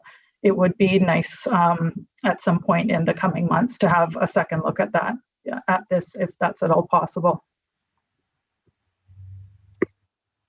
And thanks, Councillor McCollum. And there's a possibility of that coming back to council potentially, or even to the finance committee, considering it is somewhat financial. But I see Trevor. Maybe I'll pass it over to you. Yeah, thank you, Mayor. Yeah, certainly appreciate all the thoughts tonight. I think I would echo that it's time sensitive, and then staff recommended what we felt was the best, most eloquent way to pivot and to get this project completed. But hearing the discussion tonight, this certainly would make sense to talk about it in the context of the Select Finance Committee and possibly a strategic planning session. So we certainly will take some initiative and sort of get that ready. And with the new CAO coming, that's certainly something that we can talk about and look about how we can leverage potential future funds or augment or pay back the gas tax. But we can have that conversation later. Thanks, Trevor. Appreciate that. And Councillor Frisch. Would staff like an amendment or a follow-up motion to that effect? I think the quick answer is no. I think it's something we can talk about later, and we just want to keep this simple and move on tonight and get this project going. But we hear you loud and clear, and it's something that we'll write down, and we'll have that conversation. Thank you. All right. Thanks, Councillor Frisch. And with that, I think we've had a pretty fulsome discussion, and so I'll poll council for your vote, starting with Councillor Cole-Hamilton. In favor. Councillor Frisch. In favor. Councillor Hillian. In favor. Councillor McCollum. In favor. Councillor Morin. In favor. And Councillor Theos. In support. All right, and I'm in favor as well. Thanks for that robust conversation, and hoping to get some good news in the coming months, and then we'll basically hopefully this project will be completed in July along those timelines. So thanks very much, staff. I know this was a huge undertaking, one, to come up with the plan and then figuring out how to fund it most efficiently. And I think staff have really presented us with the best option. And again, we'll come back and look at things in the future. But with that, we can move on to the next, which is level 2 EV charging stations. Mayor, I'm happy to move this one if you don't mind. I'll move that council adopt option 1 and direct staff to proceed with engineering assessments of the level 2 EV charging stations based on the locations recommended in the report, identified as 6th and England Avenue for a dual port station, Lewis Center for a dual port station, and Courtenay City Hall for a single port station. Second. Excellent. With that, I'll pass it over to Trevor Kushner. Thank you, Mayor. I will pass this to Kyle Shaw, our Director of Public Works Services, to summarize the report and take any questions that council may have. Thank you for that. Through the CAO to Mayor and Council. Changing gears a little bit, but keeping the environment on our eye. We're talking about the EV charging stations and some potential locations. I'd like to remind Council that the last time that I think we talked about this particular topic was a number of years ago, almost 2 years ago to the date. And lots have changed since then. I know that I myself reminisce about the good old. Oh, we've lost your audio. I don't know why. We heard you just great. Oh, can you hear me now? Yep. Perfect. I sound like I'm in a commercial. I can hear everyone. Okay. I was just reminiscing a little bit about the good old days of 2019. I think the last time that council saw this report or something similar to the effect about the EV charging locations was 2 years ago, almost to the day of March 18th of 2019. And lots changed since then. So it felt prudent to bring it forward to talk about potential locations within the city's jurisdiction. With that, and that in mind, in September of 2020, the province announced Clean BC Community Grant funding under the increased access to clean energy transportation category, whereby 11 Mid-Island municipalities were receiving funding towards the installation of level 2 EV charging stations. The city, Courtney, was a successful proponent in said application and will be receiving 3 level 2 EV charging stations. Since the announcement, staff have been working with key stakeholder groups, including the Comox Valley EV Association and the DCBIA, to determine suitable locations that meet the overall community's needs, fill gaps in current service levels, and meet the grant authority's locational parameters for installation. Several locations were identified and considered through this process, including such as the Philbrook Centre, the Native Sons Hall parking lot, 4th and Duncan parking lot, the Vancouver Island Regional Library, and the Chambers of Commerce. However, in consideration of those, the ones that you see before you here at 6th and England, which in part could be, if council approves, could be done in works and completion in parallel with the downtown washroom installation, considering there's need to be a power drop for that particular project. They work well together. The Lewis Center, given that it is a community asset and there's a lot of user groups that utilize that facility, as well as City Hall. You'll notice in the appendice that there's a number of locations identified with current and future forecasted EV stations throughout the Comox Valley, and it was felt that these stations fill a void within the particular areas within the city. From a funding perspective, the project allocation for 2021, which we just went through last week, identifies $100,000 for these 3 EV stations. However, once the project is complete, 73% of that funding is available for remuneration for the province, leaving a total cost of roughly around $27,000 for the city's perspective. With that, I'm happy to take any questions the council or mayor may have. Fantastic. Thanks so much, Kyle. And glad we sort of had our ducks in a row and the stars aligned and helped out a lot. This is, I think, some really good news. With that, Councillor Frisch. Thanks, Mayor. Quick question about the 73% funding. If the monies that were allocated, were they expected to come from funding in that amount, or are we finding ourselves up 73% on the budget side? Yeah, it's a great question. Thank you for that. And part of the original application, that was always the provincial funding proportionment. We do, however, have to reflect in our financial plan that we are fully supportive of this project to its completion, and then once it's done, we are able to submit to the province for payment. Well, that's really great news.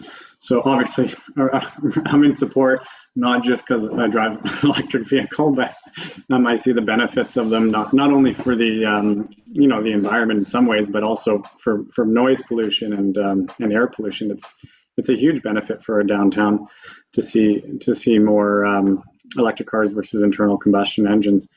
But I had a question about the yearly cost, and you guys ran the numbers. It looked like it was about 13-14 cents a kilowatt hour, which is the going rate these days. I guess we don't get a deal as a municipality from BC Hydro, and I don't mind actually coughing that up as an incentive for a year or two, but I'd really like to look at recouping that cost down the line.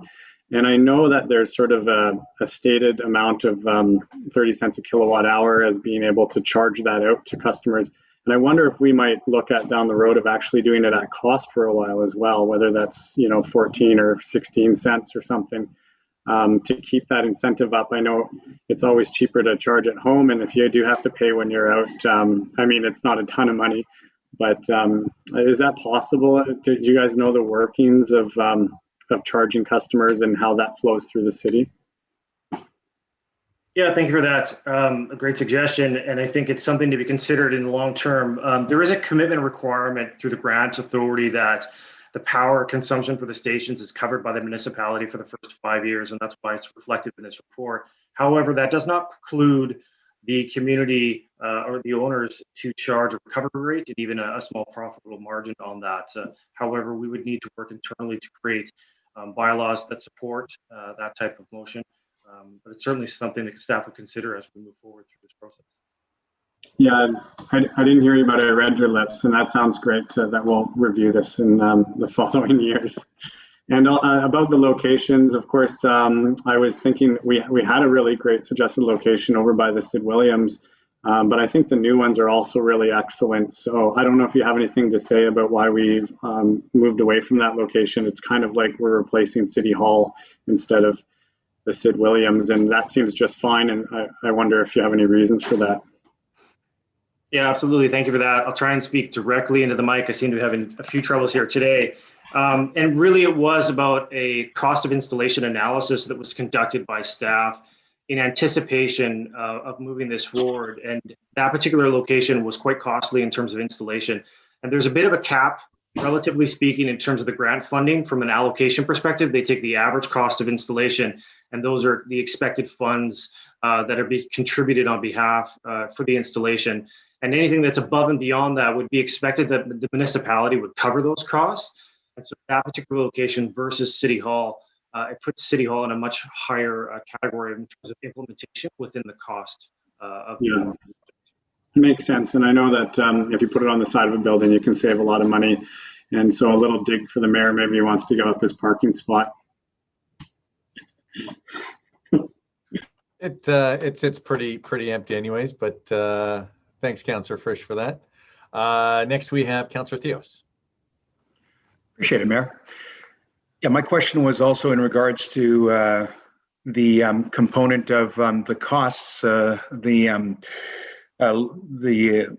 report indicates that over the 5-year period, our electrical costs, our cost for electricity will be $100,000. So we're looking at, on average, $20,000 a year. And as we had seen in our budget just a few days ago, hydro is going higher by significant amounts year after year. So that cost, I would imagine, would even increase on top of the $100,000, and also another $300 per year for maintenance of the charging stations. On top of the 20+ thousand that we were talking about, that is going to be our share. So, we're closing in on $130,000 or so for our costs. And the comment that Councillor Frisch made in regards to recuperation of those costs is where I'm going to zero in on. And I feel that the recuperation of those costs is critical because then it's a user fee.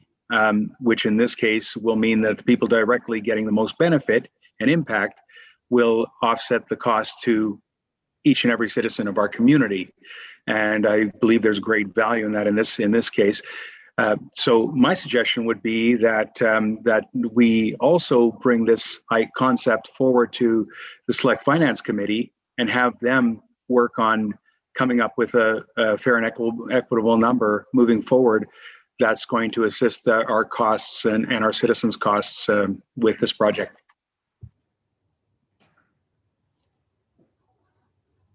All right, thanks, Councillor Theos. And next we have Councillor Morin. Great, thank you. Whoops, thank you, Mayor.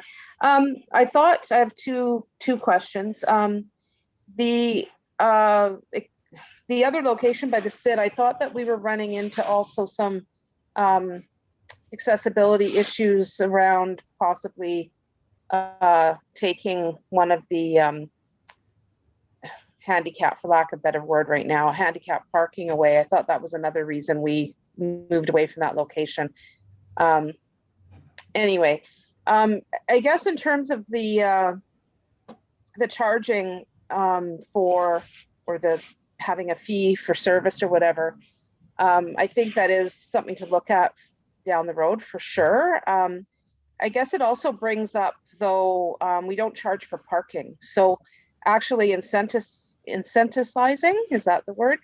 Incentivizing folks who are actually helping our climate change goals and et cetera, you know, I mean, maybe if we're going to consider charging for that, we should be charging people for parking who come down, and, you know, one person per car downtown, and you know, kind of go against those principles. I don't know. I lots of towns do have pay parking.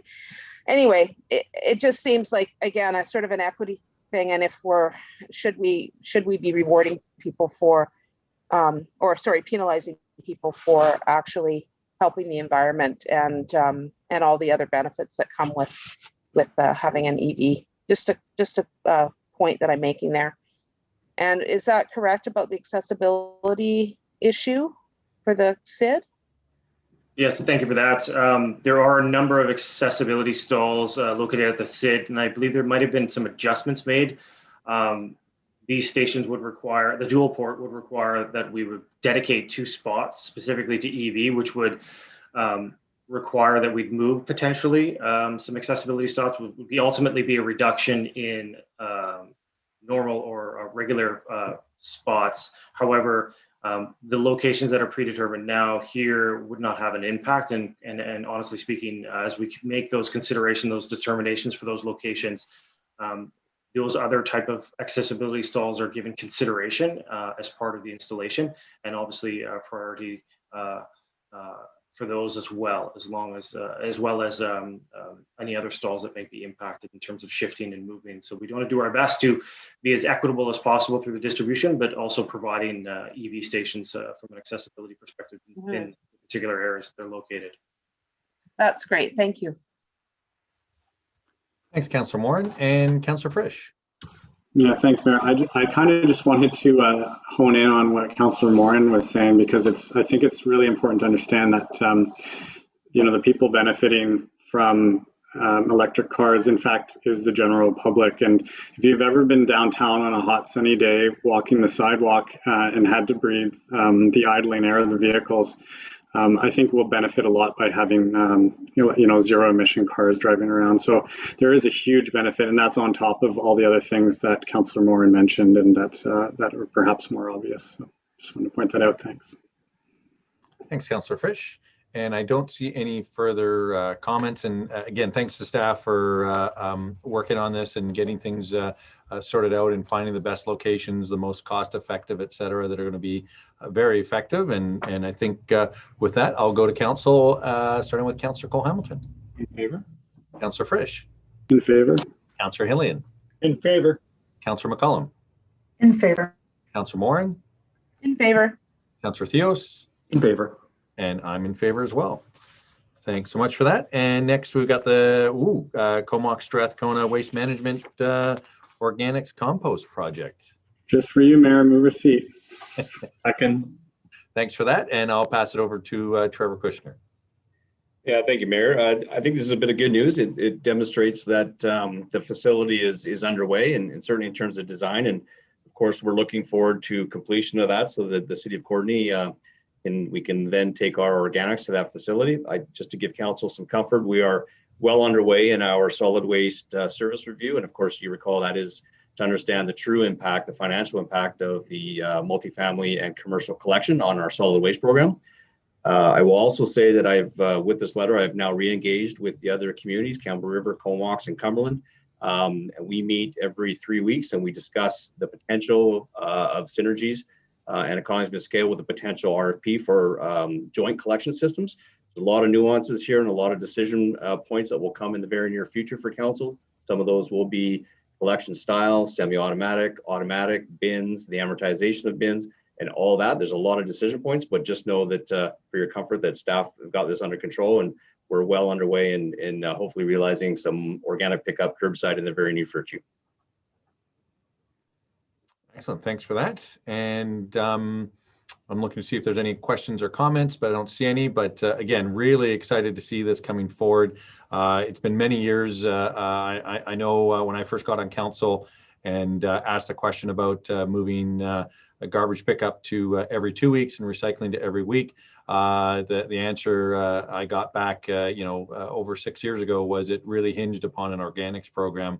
That at that point had been piloting in Comox and Cumberland for quite some time. and that pilot was supposedly supposed to be done. So I'm really excited to see us moving forward on this. I think it's going to have a major impact on the environment in terms of lowering down things like methane. And with that, Councillor Theos. Thanks, Mayor. Good comments. You know, I go back even as far as when I was first introduced to this organics concept, and that was back when Ladysmith had a pilot project, and their pilot project was so overwhelmingly popular that I was always wondering, when is it going to be coming to the Comox Valley? And you just mentioned a few of the other pilot projects in the Comox Valley, but you know, Courtney, citizens have been asking about this for a long time, and I think they're going to fully get behind it, as they have with the yard waste and how successful that program's been. And I really believe this one is going to be just as successful, and we're looking for good things to come moving forward with this. Thanks, Councillor Theos. And yeah, I think, you know, if we look at that, the compost materials coming out, not just from residential, but, you know, eventually from institutional restaurants, et cetera, like that, you know, and we look at the fact that combined with recycling, we can actually reduce the amount of well, garbage going to the landfill, and that by about 50%. And, you know, not only does that bode well for the environment, but even from a cost perspective, if that reduces how frequently we have to create new cells in our landfills, those are really expensive, not just to create those landfills, but then to close those landfills and to monitor them for decades into the future. And so again, if we take out those materials that are going to be rotting and causing most of the grief with landfills once they're closed, yeah, I just see it just such a positive thing. And again, you know, it's economically makes sense, and for the environment makes great sense as well. As you can tell, I'm kind of excited about it, but with that, I'll poll council, starting with Councillor Cole. Just for receipt, Mr. Mayor. Oh, what's that? Oh, just for receipt. Oh, yeah, okay. So we're not voting on it. It's all done at the regional district and the waste management folks anyway. So thanks very much for that, Councillor Hillian. With that, I'll assume that it's unanimously received unless somebody waves their hands in furious opposition. And with that, we can go to reports and updates from any council members. And Councillor Frisch. Yeah, Mayor, thanks. I'll just quickly give an update. As you probably all remember, I'm chairing the Junction Community Advisory Committee meetings, and just some good news. The committee is proving to be exceptionally fruitful in integrating that supportive housing project into the community, and it's especially great in resolving some issues that have cropped up over the past 2 years. It's been 2 years now, I believe, since it opened up. And it's helped out so many people. I think an interesting number is that 40 to 60% of the residents are over the age of 50, which surprised me when I heard that. And so this committee is working very well with the community members, and I'm happy to report that back to council. Thanks very much. Any other councillors? I'll maybe just mention the community event that we had a couple of weeks ago. It was on March 5th. We met with Comox First Nation. It was co-hosted with the Comox Valley Regional District. And I think most of our councillors were there. And it was facilitated by Melissa Quaxister, a former council member for Comox First Nation here, who has gone on to facilitating events like this. And we had a couple of really good speakers. We had Jessica Wood, an ADM assistant deputy minister, and we had Merle Alexander, a lawyer, who gave us some really good information on UNDRIP, on DRIPA, and First Nations reconciliation. And I think for me, the big takeaway is, you know, here in the Comox Valley, I think, you know, we do take a reconciliation fairly seriously. We try to put it into action. And that was recognized, I think, well at that meeting.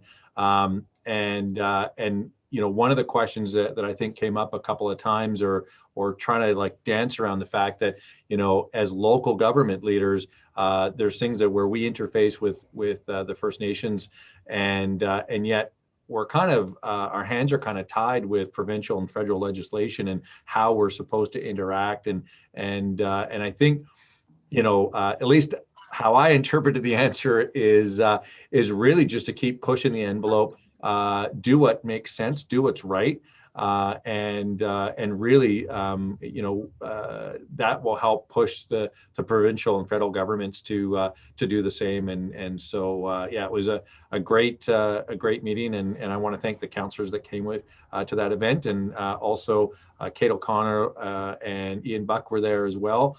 So thanks to the staff for coming.